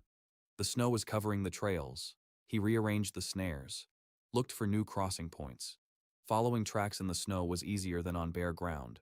Snow reveals everything. Every track, every step. A hare had passed, a fox had passed, a wolf had passed. Wolves. He saw their tracks getting closer and closer to the village. A pack, 6 or 7 of them. They were coming down from the pass toward the valley, toward warmth, toward food, toward livestock. On the third night of winter, the wolves approached the stockade. He heard a howl, distant at first, then closer, then right next to him. The goats in his neighbor's pen began to bleat. The dogs started barking. The village awoke. People peered out from their huts. No one came out. He went out. With a spear, with a torch. He stood by the palisade and listened. The howling came from 3 directions. They were surrounding, not the village, but the pen with the goats. He shouted over the palisade, "Stein! Torch! To the pen!" Stein rushed out of his hut a minute later. Behind him came Knut and Frodi, with axes. Artem positioned them. Stein stood by the pen with the torch. The brothers flanked him. He himself stood in front of the gate, spear in his right hand, torch in his left. The wolves didn't advance. Fire. They were afraid of fire. The howling continued for an hour. Then it died down. In the morning, he found tracks. The pack had circled the village, looking for a weak spot. They didn't find one. They headed toward the river. But they'll be back. He gathered the men, Stein, the brothers, and Brand, and explained. The wolves would come every night. When hunger overcomes fear, they'll climb over the palisade. We need night watch. In pairs. 4 shifts. With torches. With spears. The men exchanged glances. Stein was the first to nod. The others followed. Gunnar stood apart. He listened. He said nothing. Artem didn't ask him to join in. He didn't ask for permission. He just got things organized. Gunnar clenched his teeth. He went back to his quarters. That night, Artem was on watch from midnight until dawn, with Stein. They stood by the goat pen, in silence, listening to the stillness. Stein asked, "Borch, you were in the war." Artem paused. "I was," he said. Stein said, "I can tell. You stand like a man waiting for a blow. Not afraid, just waiting." Artem didn't answer. Stein said, "I wasn't. I got lucky. My name wasn't drawn."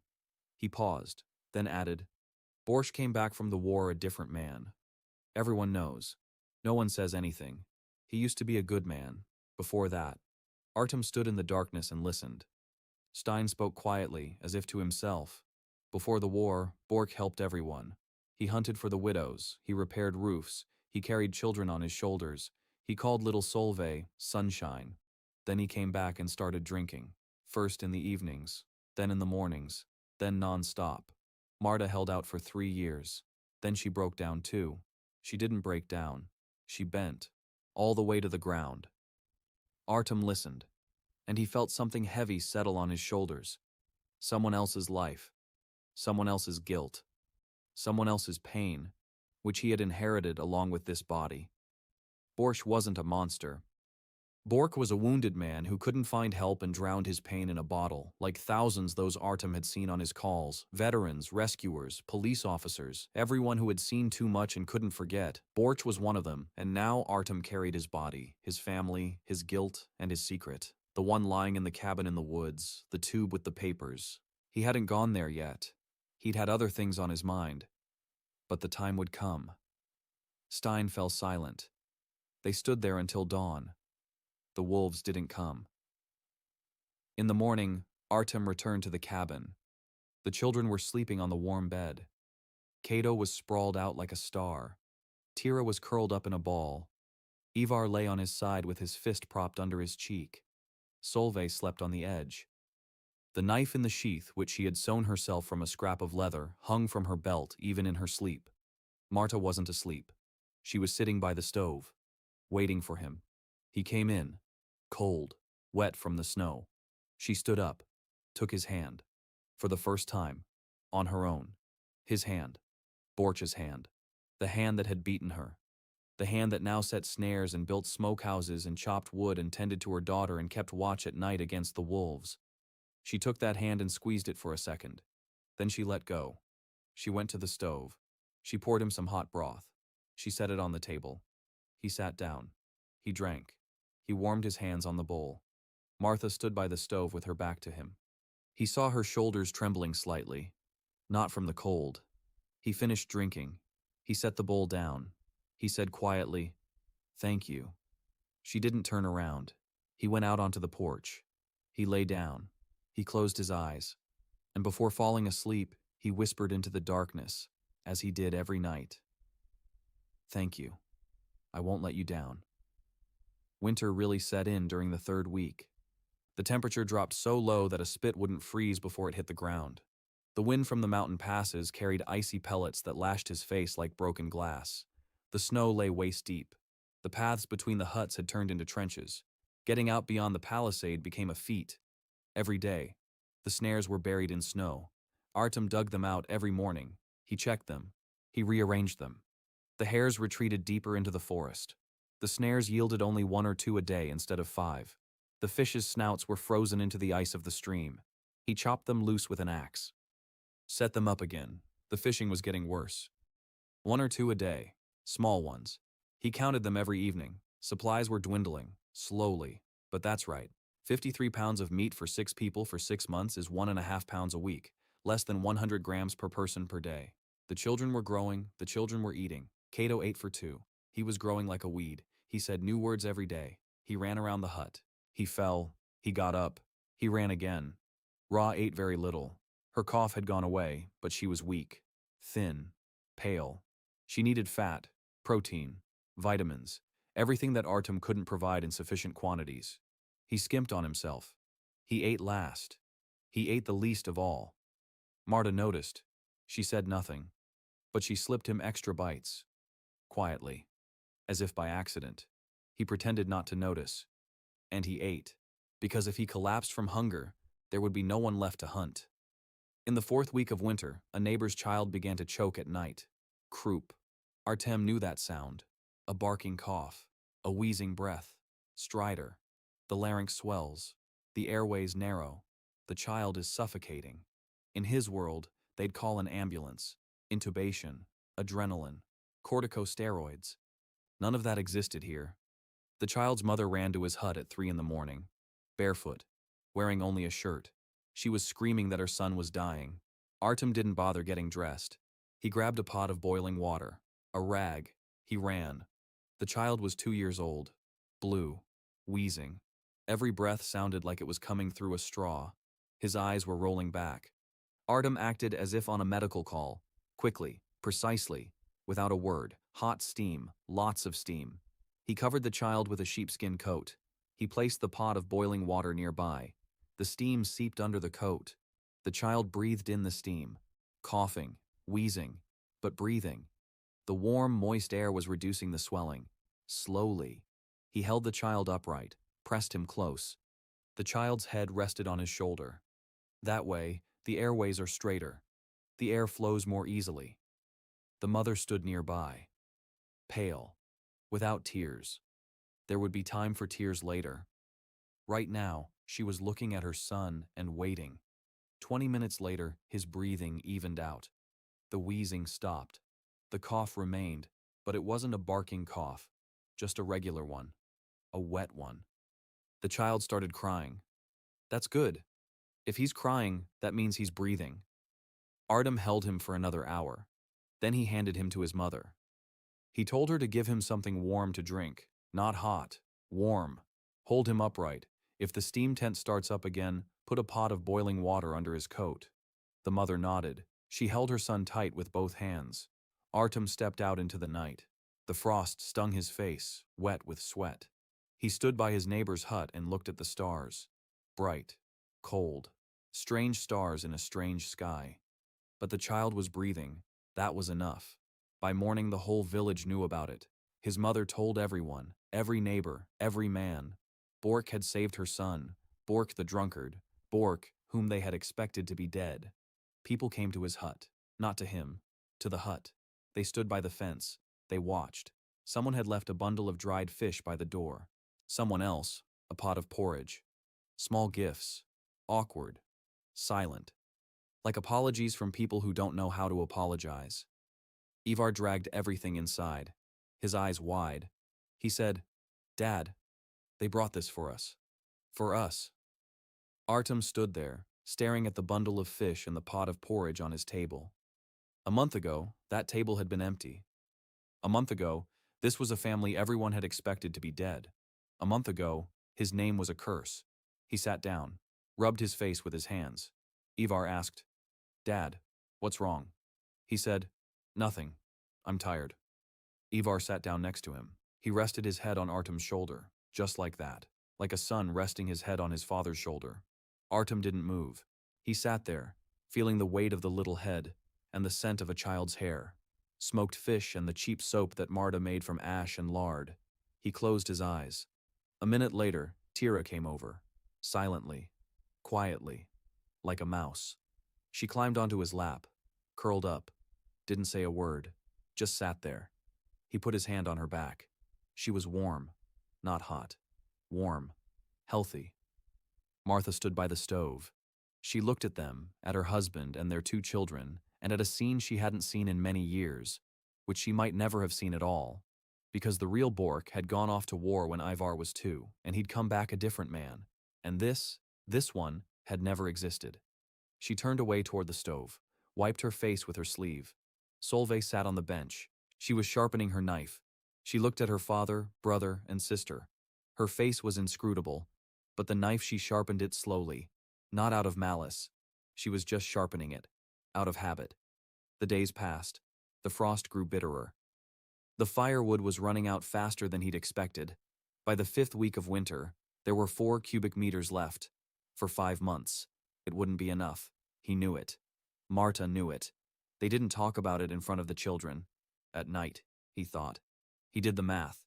He looked for a solution. There was only one solution, a communal kitchen, if they combined their hearths. If 4 or 5 families cooked together, over a single fire, they'd use 3 times less firewood.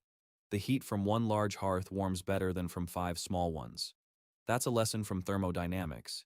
Heat transfer area, room volume, heat loss through the walls. He calculated it on birch bark. If 5 families cooked together, they'd save 40% on firewood. That's the difference between life and death. He went to Helga. He explained. She listened. She nodded. She said, "I have a forge, a horn. It heats better than a stove. We can cook there." He went to see Stein. Stein agreed right away. Old Brand grumbled but agreed as well. The brothers Knut and Frodi nodded without hesitation. 5 families, 23 people. Children, old people, men, and women. All in one kitchen. In Helga's forge. They'd take turns stoking the horn. Firewood was to be stored in a communal pile. They would take turns cooking. Meat and fish from the communal pot. Everyone contributed what they had, some meat, some fish. Some brought root vegetables, others, firewood. Gunnar found out. He came. He stood in the doorway of the smithy and watched the 23 people eating from the communal pot.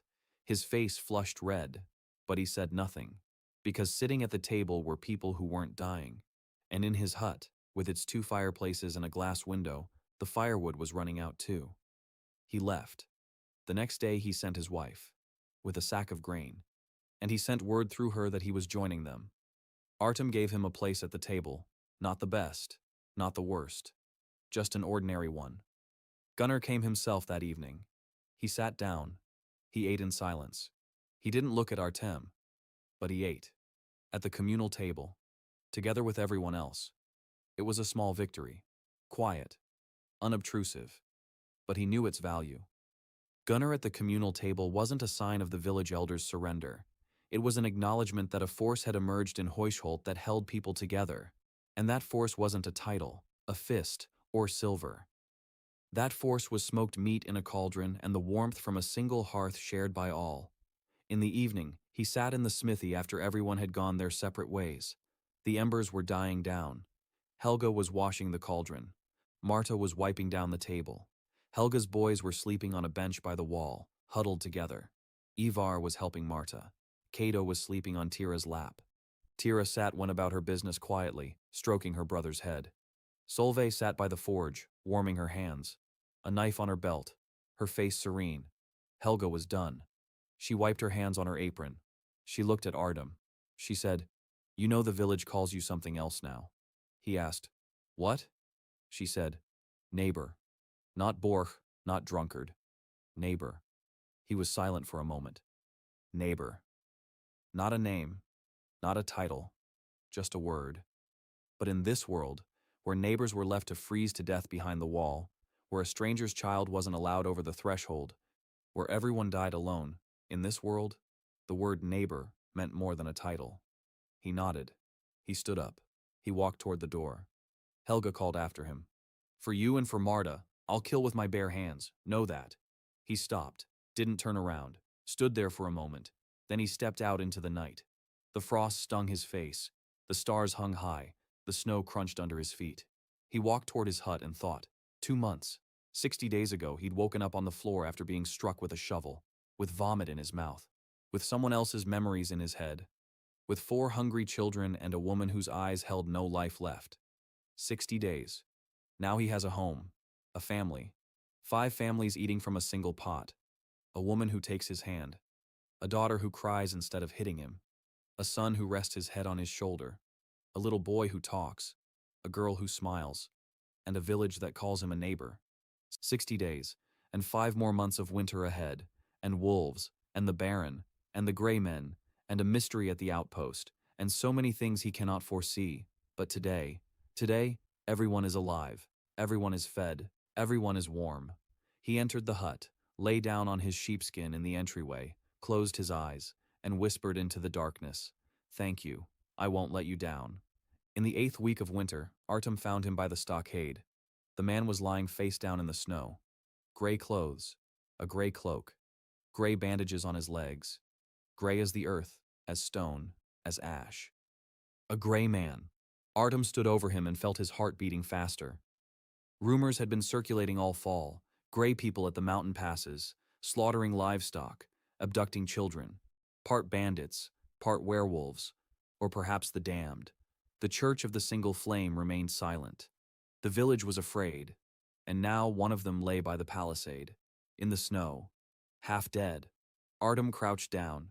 He turned him over. A young face, about 25 years old, high cheekboned, frostbitten, a white nose, waxy cheeks, blue lips. His breathing was weak, sparse, his breath was barely visible. There was a gash on his forehead.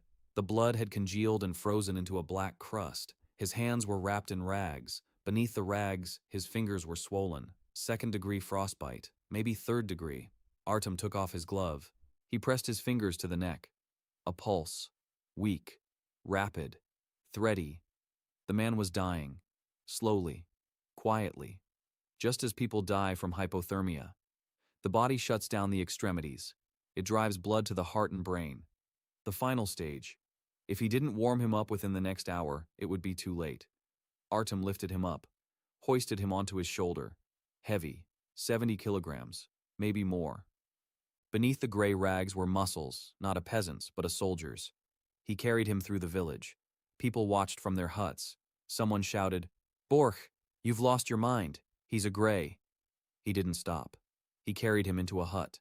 He set him down on the floor by the stove. Marta stepped back. She pulled Cato close to her. She looked at the gray man. She looked at Artem. A question in her eyes. He said, "He's dying." She said, "He's a gray." He said, "He's a man." She was silent for 3 seconds. Then she nodded. She went to get some hot water. Solveig was standing by the cot, her hand on a knife. Artem told her calmly, "If he moves, wake me up." She nodded, briefly, businesslike, like a partner, not like a daughter. He began work. He removed the wet clothes. Beneath them was a body covered in bruises and scrapes, old and new. His ribs were protruding. He'd been starving for a long time. On his left shoulder was a brand, scorched into the skin, a letter or a symbol. He didn't know what it meant. The frostbite on his hands was severe.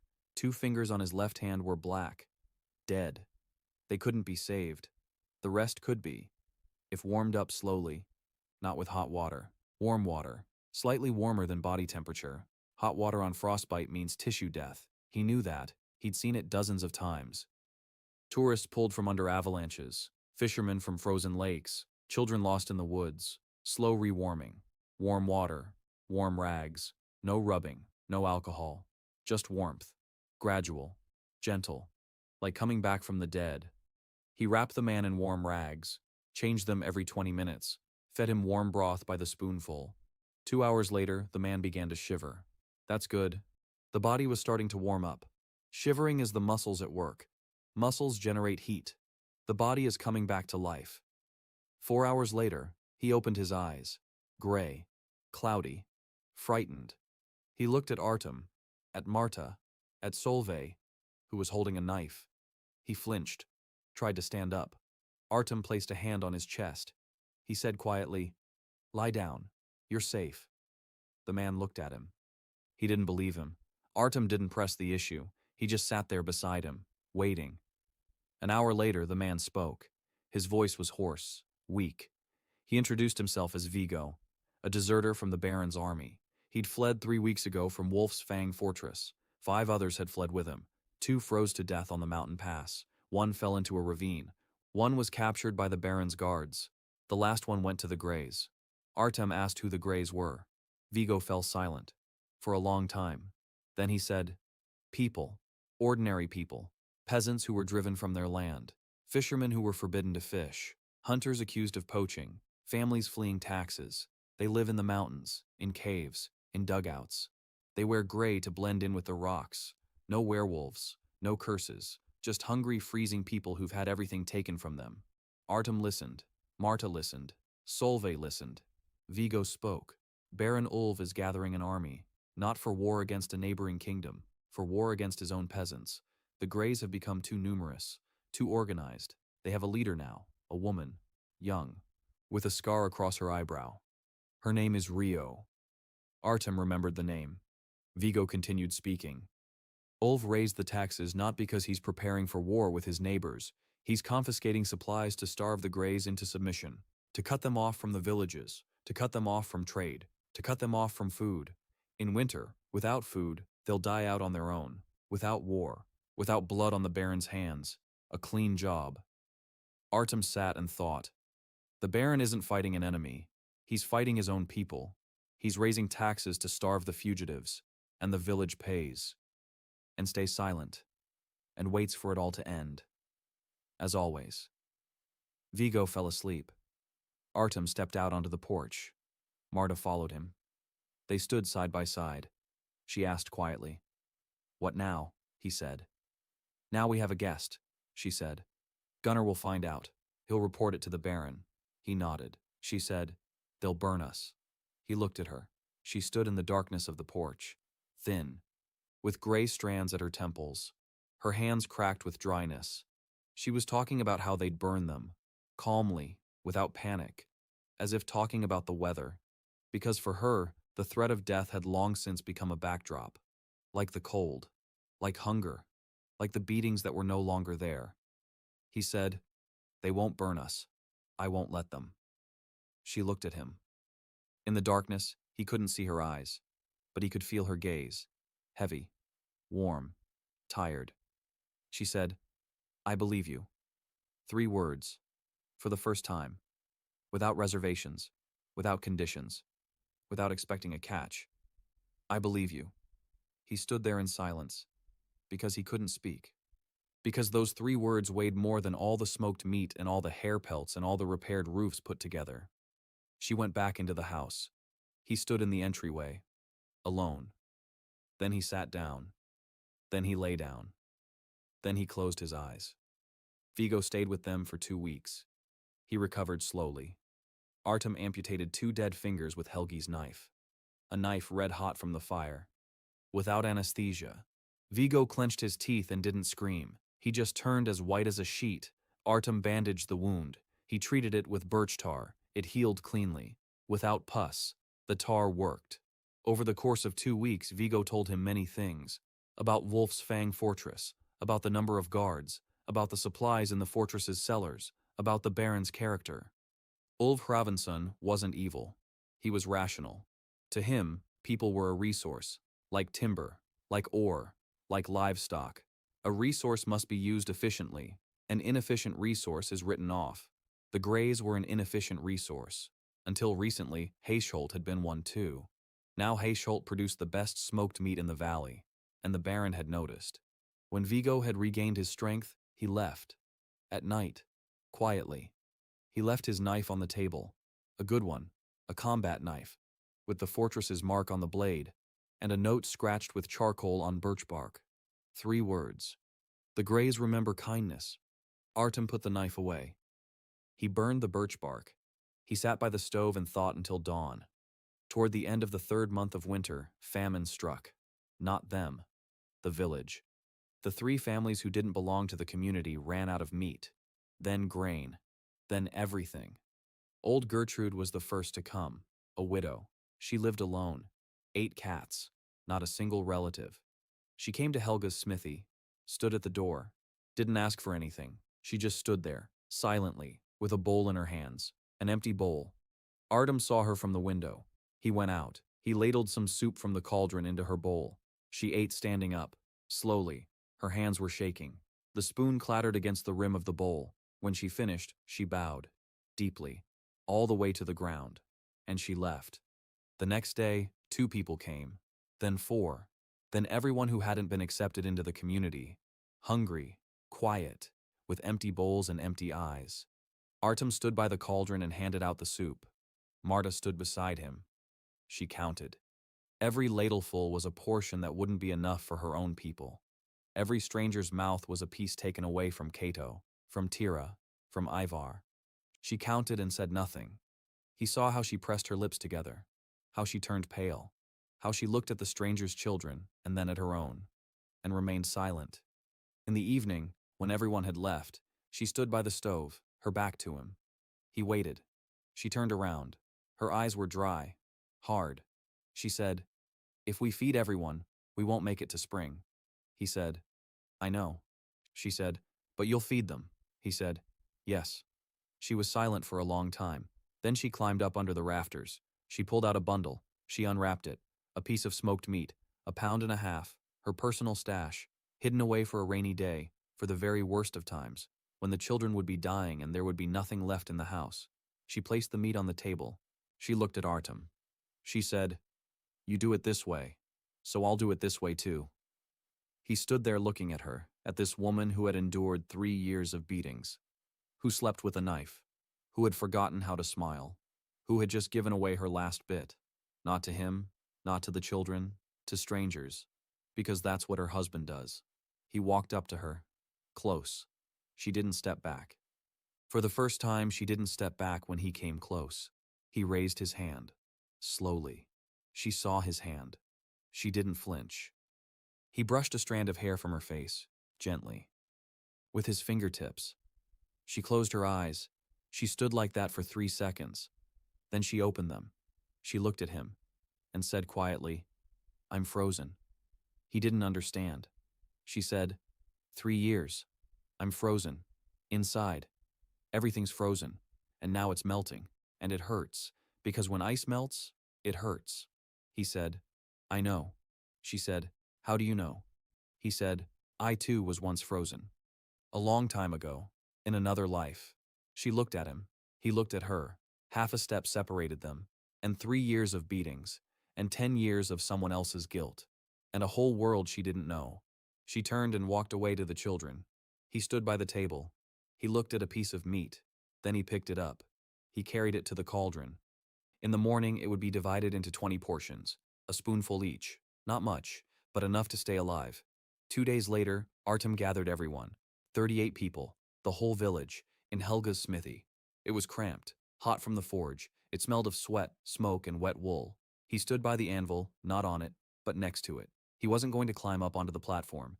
He wasn't a leader. He was a neighbor. He spoke simply. There wasn't enough food. If we all retreat to our own little corners, only half of us will survive until spring. If we pool everything we have and divide it equally, everyone will survive. Everyone brings what they have. Meat, fish, grain, root vegetables, everything goes into the communal pot. We share the firewood. We cook together. We eat together. Silence. Gunnar sat in the corner, flushed, angry. He understood what was happening. Artem was taking the village away from him, not by force, not by scheming, with soup. The village elder stood up. He said this was madness, that those who worked got to eat, and those who hadn't stockpiled had only themselves to blame. that he wasn't going to share what he had with slackers and drunkards. Artem didn't argue. He simply asked Gunnar, "How much firewood do you have?" Gunnar stumbled. Artem said, "I know how much. 3 cubic meters. For a month. Then you'll burn your furniture. Then the floorboards. Then you'll lie in a cold hut with 2 fireplaces and a glass window and freeze to death. Alone. Because your wife is already here. She eats from the communal pot. Every day." Gunnar turned to his wife. She was sitting among the women. She looked away. She didn't deny it. Gunnar stood there. Red. Then white. Then gray. He sat down. Silently. That was his consent. The next day, all 38 residents of Huisholt ate from a single pot. For the first time in the village's history, there wasn't much food, 2 spoonfuls of soup per person, but it was hot. But they ate together, but with a roof over their heads and a fire in the hearth. And Artem ate last. As always. Not much. As always. Marta gave him extra. As always. Helga watched the pot. Stein chopped wood. The brothers carried water from the hole in the ice. Brand repaired the smithy's roof, which had sagged under the snow. Everyone did what they could. No one sat idle. Not even Gunnar. Artem put him in charge of counting the supplies. Because Gunnar knew how to count. And because a person needs something to do. Even a bad person. Especially a bad one. The days went by. The frost wouldn't let up. Supplies were dwindling. But more slowly than he'd feared. Cooking together saved 40% of the firewood. Hunting in a group yielded more than hunting alone. He sent groups of 4 into the forest every day, to check the snares, to look for tracks, to chop firewood. They returned with game, not always, but more often than not. In the 10th week of winter, a woman came up to the stockade. Dark hair, a scar across her eyebrow, a gray cloak. She stood behind the stockade and didn't move. Stein was the first to see her. He ran to get Artem. Artem went out to meet her, alone, unarmed. She looked at him, silently. He looked at her. Then he said, "Rio." She flinched slightly. She asked how he knew. He said, "Vigo." She was silent for a moment. Then she said, "Vigo said there's a man living in Huisholt who heals strangers and feeds the hungry." Artem waited. She said, "We have children, 14 of them. The youngest is 1 year old. There's no food. We won't make it to spring." He looked at her. A scar across her eyebrow. Dark eyes. Tired. Proud. She wasn't asking. She was stating a fact. 14 children would die if they weren't helped. He said, "Bring them." She said, "All of them. 27. He said, "All of them." She stood there. She watched. Then she nodded. Turned around. Went into the forest. The Greys arrived the next day. 27 people. Artem stood at the gate and counted. 11 men. 2 old men. Women. Children. 14 children. Rio hadn't lied. Thin. Gray. All the same in their rags and bandages. Only their eyes were different. The children's were empty. The adults were wary. Rio's were calm, the calm of a person ready for anything, including death. The village watched from their huts. In silence. Gunnar stood in the doorway of his house. He didn't come out. He didn't say a word. He just watched. Artem led the gray ones into the smithy. The forge was burning. The cauldron stood over the fire. Helga silently began to ladle out the soup. 27 servings. 27 spoonfuls from the shared supply, which was already running low. 38 residents of Huisholt. 27 greys. 65 mouths to feed. For the 3 months of winter remaining. Artem counted in his head and realized the math didn't add up. It wouldn't be enough. No way. Unless they found a new source of food. He sat down next to Rio. She ate slowly, neatly, not greedily, although her sunken cheekbones and hollowed-out cheeks showed that she had been starving for weeks. He asked, "What did your people do before they turned gray?" She looked at him. She listed them off. Hunters, fishermen, a tanner, 2 carpenters. A former miller, a herbalist. He nodded. He asked, "Where did you live?" She said, "Caves 3 hours walk to the north, by Bear Creek." He asked, "Bear Creek doesn't freeze in the winter?" She raised an eyebrow. She said, "No. There's a warm spring feeding it from below. Water flows year-round. And fish, if only they knew how to catch them." He smiled. He asked, "What about a lake?" She said, "There is one. A small one. Half an hour from the caves, under the ice.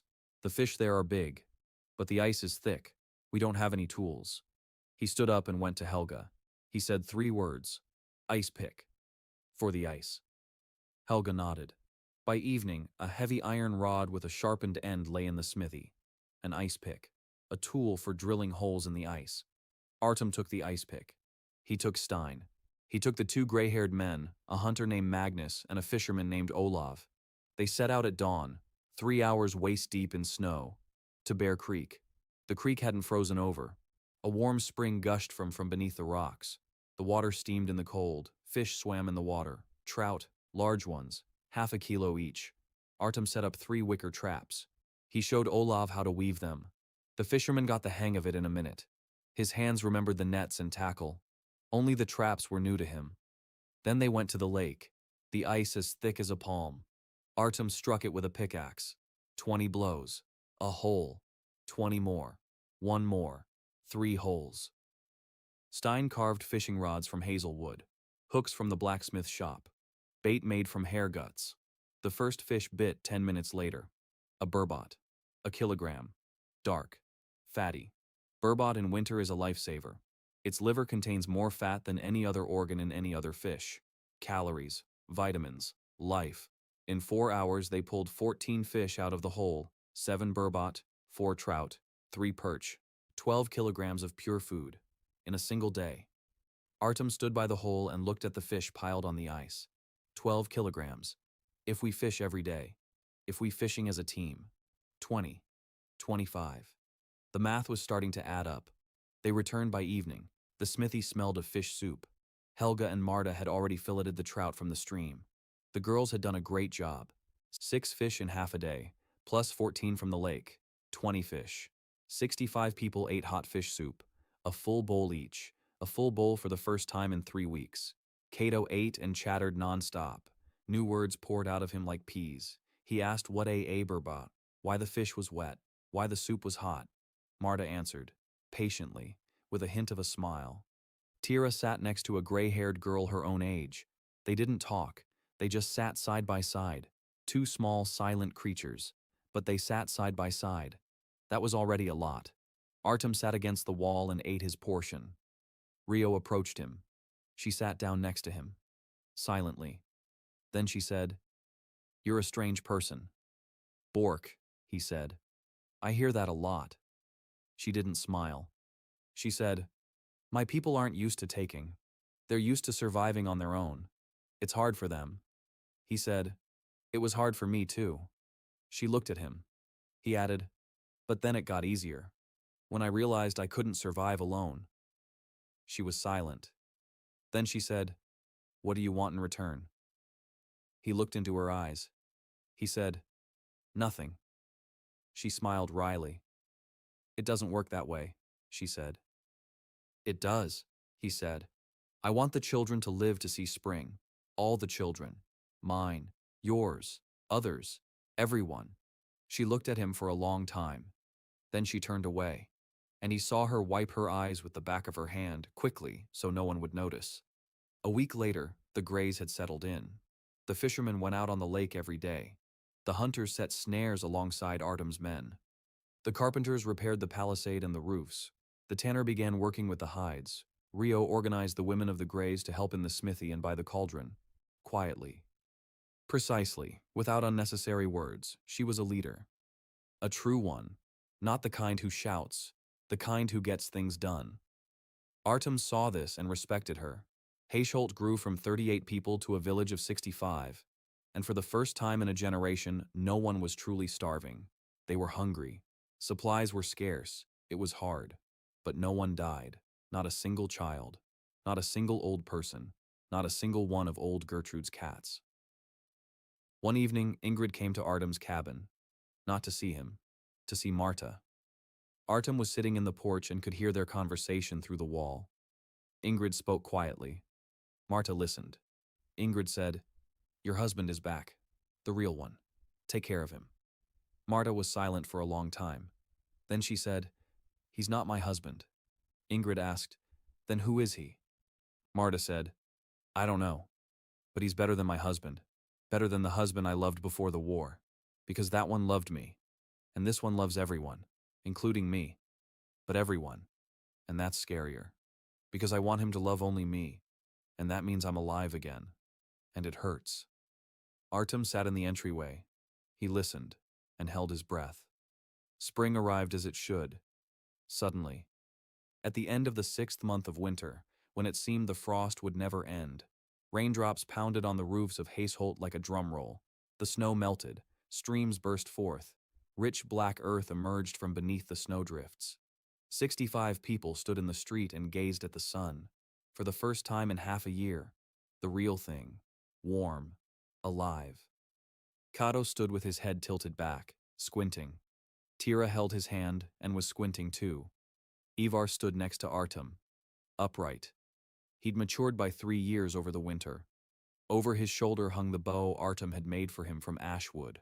Small, light, but real. The boy could hit a tree from 20 paces away. Solveig stood slightly to the side, a knife at her belt, her hair tucked under a scarf, her face calm. She had grown over the winter. She had stretched out. She'd lost weight. She was starting to look like her mother. Marta stood next to Artem, not touching him, just beside him. His place was next to her.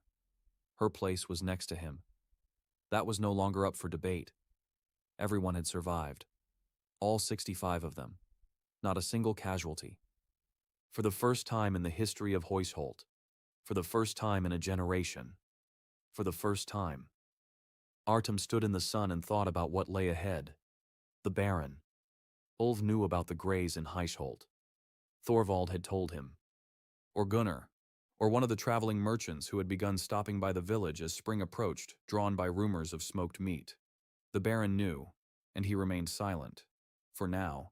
But Ulf Hravinson's silence was more dangerous than his anger. He was silent when he was thinking, and he was a deep thinker. On the 3rd day after the thaw, Artem set out for the cabin. Alone. The cabin stood a 2-hour walk from the village, deep in the woods, old, overgrown with moss. The roof had caved in, the walls were crooked. Inside, it was damp and dark. He found a hiding place in the wall. Borch had hidden it well. A stone could be removed. Behind it was a niche. In the niche was a leather tube, cracked with age. He opened it. Inside was a scroll. Thin parchment. Beautiful handwriting. A seal. A royal one. He couldn't read it all. The language was formal. Official. Not the one spoken in the village. But he grasped the gist. 10 years ago. A war with the neighboring kingdom. Baron Ulf commanded the left wing. In the decisive battle, he failed to come to the aid of the center. The center was routed. 2,000 men were killed. A courier was carrying a report to the king with evidence that Ulf had deliberately delayed the attack. That he had made a deal with the enemy. That he was a traitor. The courier never made it. He was killed at the mountain pass. Borch killed the courier. Artem lowered the scroll. He sat down on the floor of the hideout. He stared into the darkness. That was what broke Borch. Not the war. Not death. Not blood. The murder of an unarmed man. On orders. On the orders of that very same Baron Ulf whom he served. Borch killed the courier and took the papers. Why didn't he hand them over to Ulf? Why did he hide them? Maybe as a safety net. Maybe as the last shred of his conscience. Maybe because he could neither burn them nor hand them over, and he carried it for 10 years. Inside. In silence. Drowning it in drink. Artem rolled up the scroll. Put it in a tube. Hid it in his bosom. He headed back. He walked and thought. He held a bomb in his hands. A document that could destroy Baron Ulf. If he sent it to the king. If he found a way. But the bomb cuts both ways. If Ulf finds out Artem has the papers, he'll burn Haseholt to the ground. With the people. With the children. Along with the cauldron and the smokehouse and everything Artem had spent a year building. Burn it or use it. There was no third option. He returned to the village. He hid the tube in the hut. Under the bed. Under a rock. He didn't tell anyone. Not yet. Spring was gaining strength. The snow was melting. The ground was thawing. Artem organized the clearing of the fields behind the stockade. A vegetable garden. The first organized vegetable garden in the history of Haseholt. Not for each person individually, but a communal one. Turnips, onions, garlic, wild carrots. They gathered seeds bit by bit. Gertrude had some turnip seeds. Brand had a pot of last year's garlic. Rio brought barley seeds from the caves. He didn't ask where they'd gotten them. Most likely they'd been stolen from the Baron's fields. It didn't matter. The ground had thawed. There was no plow. They plowed with a homemade plowshare they'd cobbled together from a log and a tip from Helga's smithy. The four of them harnessed themselves to it. They pulled like horses, because there were no horses. On the fourth day of plowing, a rider appeared on the trail leading to the village. Alone, on a black horse, wearing a black cloak, no coat of arms, no weapons in plain sight. But Artem saw chainmail bulging beneath the cloak. The rider rode into the village. He stopped by Artem's hut. He dismounted. He looked around, at the vegetable garden, at the palisade patched with fresh wood, at the smokehouse, at the men plowing the land, at the women carrying manure to the garden beds, at the children running between the huts, at the 38 people who had become 65. He turned to Artem. He said, "Baron Ulf Hravenson invites the master of this house for a conversation, to Wolf's Fang Fortress, in 3 days."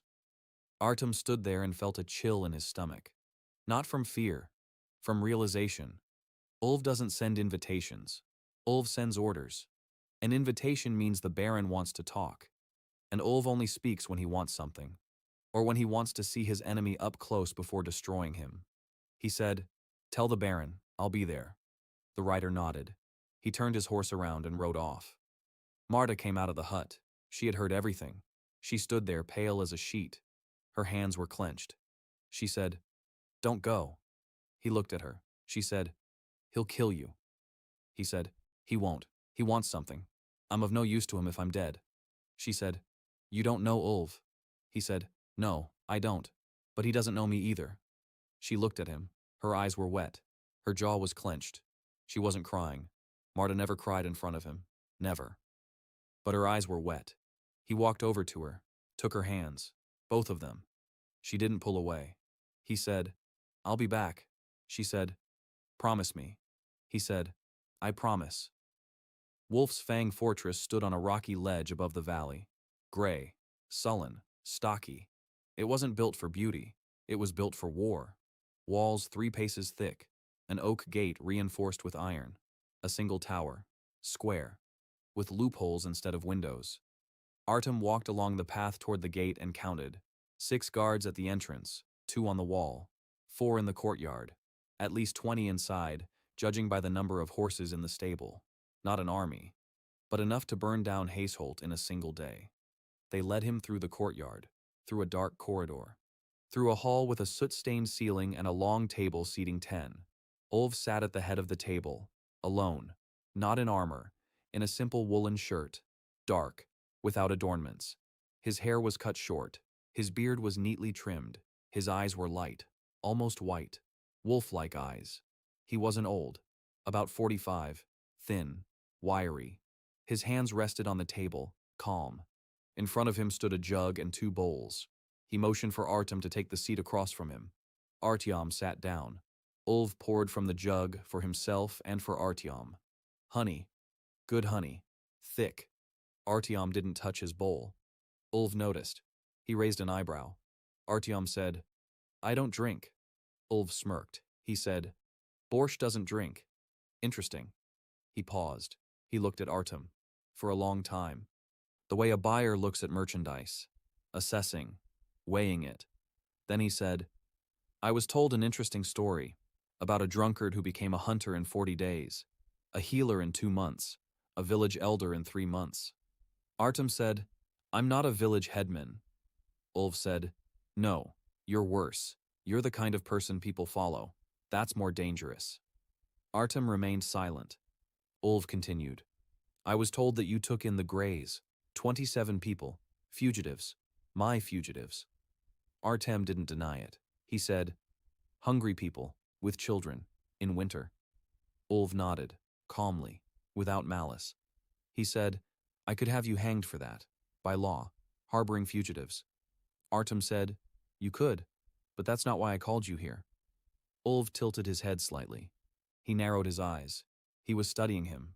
Then he said, "No, not for that. I called you because I want to understand who you are." The Bork I knew was a broken dog, loyal, but broken. You're not Borch. Artem sat motionless. Ulv knew. Not that he knew there was another man from another world living inside Borch's body, but he knew that Borch had changed. Too much, too fast, too completely. It was dangerous. Ulv leaned forward. His hands were still on the table. His voice was steady. He said, I need a man in the valley. Someone who will gather supplies, to organize the villages, to set up fishing nets, smokehouses, and forges. You know how. I've seen it. Work for me. 30% of what you gather is yours. The rest goes to Wolf's Fang. Artem looked into the wolf's eyes. So that's it. Ulv wasn't going to kill him. Ulv was going to buy him, turn him into a manager, into a tool, into an effective resource. Like timber, like ore, like livestock. Artem said, no. Ulv didn't move. Only his eyes narrowed slightly. Artem continued, not because I don't want to, because I can't. People follow me not because I order them to, but because I do it for them. If I start doing this for you, they'll stop following me, and you'll be left with an empty man with empty hands. Ulv leaned back. He said, then why did you come? Artem paused.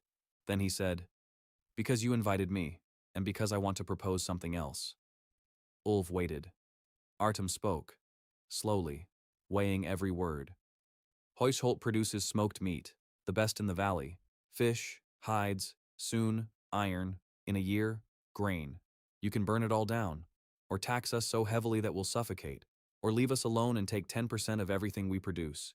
Every season, every year. 10% of a living, growing village is worth more than 100% of a dead one. Ulv looked at him. The wolf's eyes didn't blink. Artem added, and the Greys will stay. They're part of Huisholt now. Working hands, fishermen, hunters, a tanner.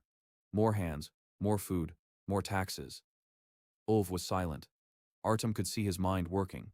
The Baron was calculating. Quickly, precisely. Just like Artem, two intelligent men at the same table, each sees right through the other, each knows what the other sees.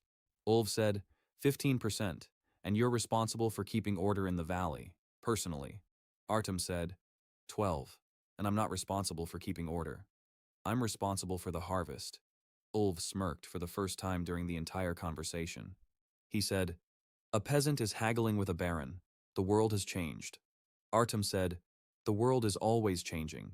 The question is who changes along with it. Ulv looked at him for a long time. Then he nodded. He said, 12. But if the village doesn't deliver what you promise, I'll come. Not Torvald. Artem stood up. He said, it's a deal.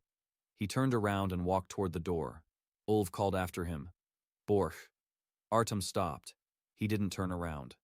Ulv said, I know you found the papers at the outpost. Silence. His heart pounded so hard that his vision went dark. Ulv spoke calmly. I sent people to look for them, 3 times in 10 years. They didn't find them. You found them.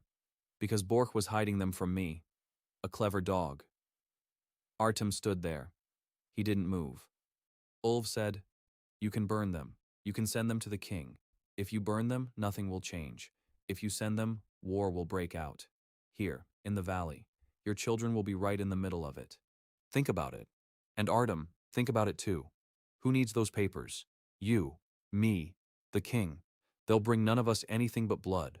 Artem stood there. He thought. Then he turned around. He looked into the wolf's eyes. He said, I'll keep the papers. I won't burn them. I won't send them, as long as you keep your word. 12%. No raids. No gallows for the... As long as that's the case, the papers stay here. Ulv stared at him without blinking. Then he nodded. Once. Briefly. Artem left the fortress. He walked down the path, toward the valley, toward home. His legs buckled slightly. His back was wet with sweat. His hands were ice cold. He had just played a game in which 65 lives were at stake. And he had won. Not a battle. A respite. Ulv is no friend. Ulv will never be a friend. But he's rational. And a rational enemy is predictable. And you can work with him. He returned to Huisholt at sunset. Marta was standing by the gate. Alone. Waiting. She saw him on the trail. She didn't run to meet him. She stood there. Watching. He approached. She looked him in the face, reading him. He said, "I'm back." She said, "I see." He said, "Everything's fine. We've come to an agreement." She didn't ask what. She just nodded. Then she took his hand and led him to the hut. Like a wife leading her husband home. Spring. The first spring. Summer lay ahead. The first summer. Artem plowed the land. He was building new huts for the Greys who remained. He was expanding the smithy. He taught Ivar how to shoot a bow. He taught Stein and Magnus how to set weirs on the river. He taught Helga how to make horseshoes, nails, and door hinges. He taught Ingrid how to distinguish pneumonia from bronchitis and how to make a simple inhaler out of a pot and a tube. He taught Ro to keep track of supplies and plan the planting. He taught everyone, every day, one skill at a time. That's how trust is built. Solveig helped Ro with the accounting. The girl could count faster than any adult in the village. Ro noticed. She began teaching her the art of tanning. Solveig agreed without a word, a knife on her belt, a serious expression. Once at dinner, she said, "Pass the bread, father." She didn't look at him. He handed her the bread. His hand didn't tremble. Her voice didn't waver. He handed her the bread and gave nothing away. And then he went out into the yard. He sat down on a log. He sat there for 5 minutes, just sat there, and breathed. Summer was over. Autumn arrived, golden and warm. The harvest from the communal garden was modest but real. Turnips, onions, garlic, barley. The first barley grown in Hazeholt in 10 years. Marta watched as the grain was poured into sacks. She counted. She moved her lips. Then she turned to him. She said, "It'll last 2 winters. If we don't take any for ourselves." He embraced her. For the first time. She froze. For a second. For 2. Then she exhaled and rested her head on his chest. She stood there, silently, for a long time. People were walking around, working, carrying sacks.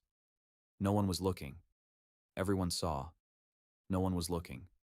Fall. Stockpiling supplies. The second winter was just around the corner, and they were ready, truly ready. 7 months' worth of firewood, 5 months' worth of meat, 3 months' worth of fish, grain for 2 years, a cellar full of root vegetables, a smokehouse running non-stop, 35 snares in the forest, 5 fish traps in the stream, 4 ice holes on the lake, a community of 65 people that worked as a single organism. At night, he lay in the porch. No, not in the porch. In the house. On the bed. Next to Marta. She'd let him in a month ago. Silently. She'd simply moved over. Made room for him. He lay down. She turned her back to him. He didn't move closer. He lay on his side of the bed. He could feel the warmth of her back through the empty space in his palm. That was enough. A week later, she turned to face him. 2 weeks later, she moved closer. 3 weeks later, he could feel her breath on his neck as he fell asleep. She didn't speak of love, neither did he. They were 2 people who had found each other in the dark, slowly, carefully, millimeter by millimeter, like hands feeling their way toward each other in pitch darkness. The second snowfall came in November, in the morning, quietly. Artem stood in the doorway of the cabin. He watched. Marta came out to him. She stood beside him, close, shoulder to shoulder. Behind them in the cabin, Cato was telling T a long, rambling story about a wolf that ate soup. Tira listened and laughed, quietly, like a little bell. She laughed. It had been half a year since she'd spoken again, 3 months since she'd laughed again. Ivar came out with a bow slung over his back. He said, "Dad, I'm going to check the snares. I'll be back before breakfast." Artem nodded. Ivar walked behind the palisade. 9 years old. He goes into the forest alone, checks the snares, brings back the catch. Every day. Solveig followed him out, a knife on her belt. In her hand, a birch bark notebook with calculations. She kept track of the community's supplies. Together with Rio, she looked at Artem. She said, "Good morning, father," and she walked toward the smithy. He watched her go. Marta looked at him. He turned to her. She smiled, quietly, warmly, wearily, like a wife who had survived the winter. Many winters. A lifetime of winters. She said, Let's home, he said. We're home. She shook her head, took his hand. She said, No, let's go inside. I want to tell you something. He followed her inside. She closed the door, turned around, looked at him. Her eyes were wet, her lips were trembling, but she was smiling, a real smile. For the first time in all these months, a real one. She took his hand and placed it on her belly. He froze. She said, In the spring. He stood there, unable to say a word. His hand rested on her belly, warm, alive. And somewhere deep inside, there was already something that hadn't been there yesterday. A new life. His. Hers. Theirs. Real. He bowed his head, pressed his forehead against hers. He stood there like that. She stood there, the two of them, forehead to forehead, his hand on her belly. Silence. Then she laughed, quietly, through her tears. She said, In your dreams, you call yourself Artem. Every night. He froze. She said, I thought to myself, since that's your real name, let it be. He pulled away. He looked at her. She was looking at him, without fear, without caution, without a shadow, just at her husband. He said hoarsely, Artem. Yes, that's my name. She nodded. She said, I know. I've known for a long time that you're not him. I don't care. You're mine. He stood there, looking at her, at this woman, thin, with premature gray hair, with cracked hands, with eyes that knew how to smile again, who had survived 10 years of hell, who slept with a knife, who gave her last piece of meat to strangers, who carried his child, who called him by his real name. He leaned down, kissed her on the forehead, then took her by the elbow. They walked out of the hut together. Snow lay on the threshold, white, pure, the first snow of the second winter. Beyond the palisade, Ivar was walking toward the forest with a bow on his back. Solveig was counting sacks by the smithy. Cato was running around the yard, catching snowflakes with his hands and shouting that they tasted good. Tira stood in the doorway, humming something to herself. A little song, quiet, her own. Helga was carrying a bucket from the well and scolding her middle son, who had fallen into a snowdrift. Stein was chopping wood. The brothers were hauling a log toward the smithy. Rue was talking with Ingrid by the gate. Quietly. Seriously. Like two adults who respect each other. Grandpa Jurgen was sitting on a log, planing a stick. He saw Artem. He raised his hand. He waved. For the first time in 60 years, he waved to a neighbor. Artem was standing on the threshold of his house, next to his wife, his hand on hers. Snow was falling on his shoulders, on his hair, on his eyelashes. He looked at the village, at the people, at the smoke from the chimneys, at the stockade, at the forest beyond it, at the mountains beyond the forest, at the gray sky, at the white snow, at all of it, at his life, which he didn't deserve, and which he had earned with every minute of this year. He whispered so softly that only Marta could hear him. Thank you. I didn't let you down. She squeezed his hand, and they went inside, to the children, to the warmth, to a life that was just beginning.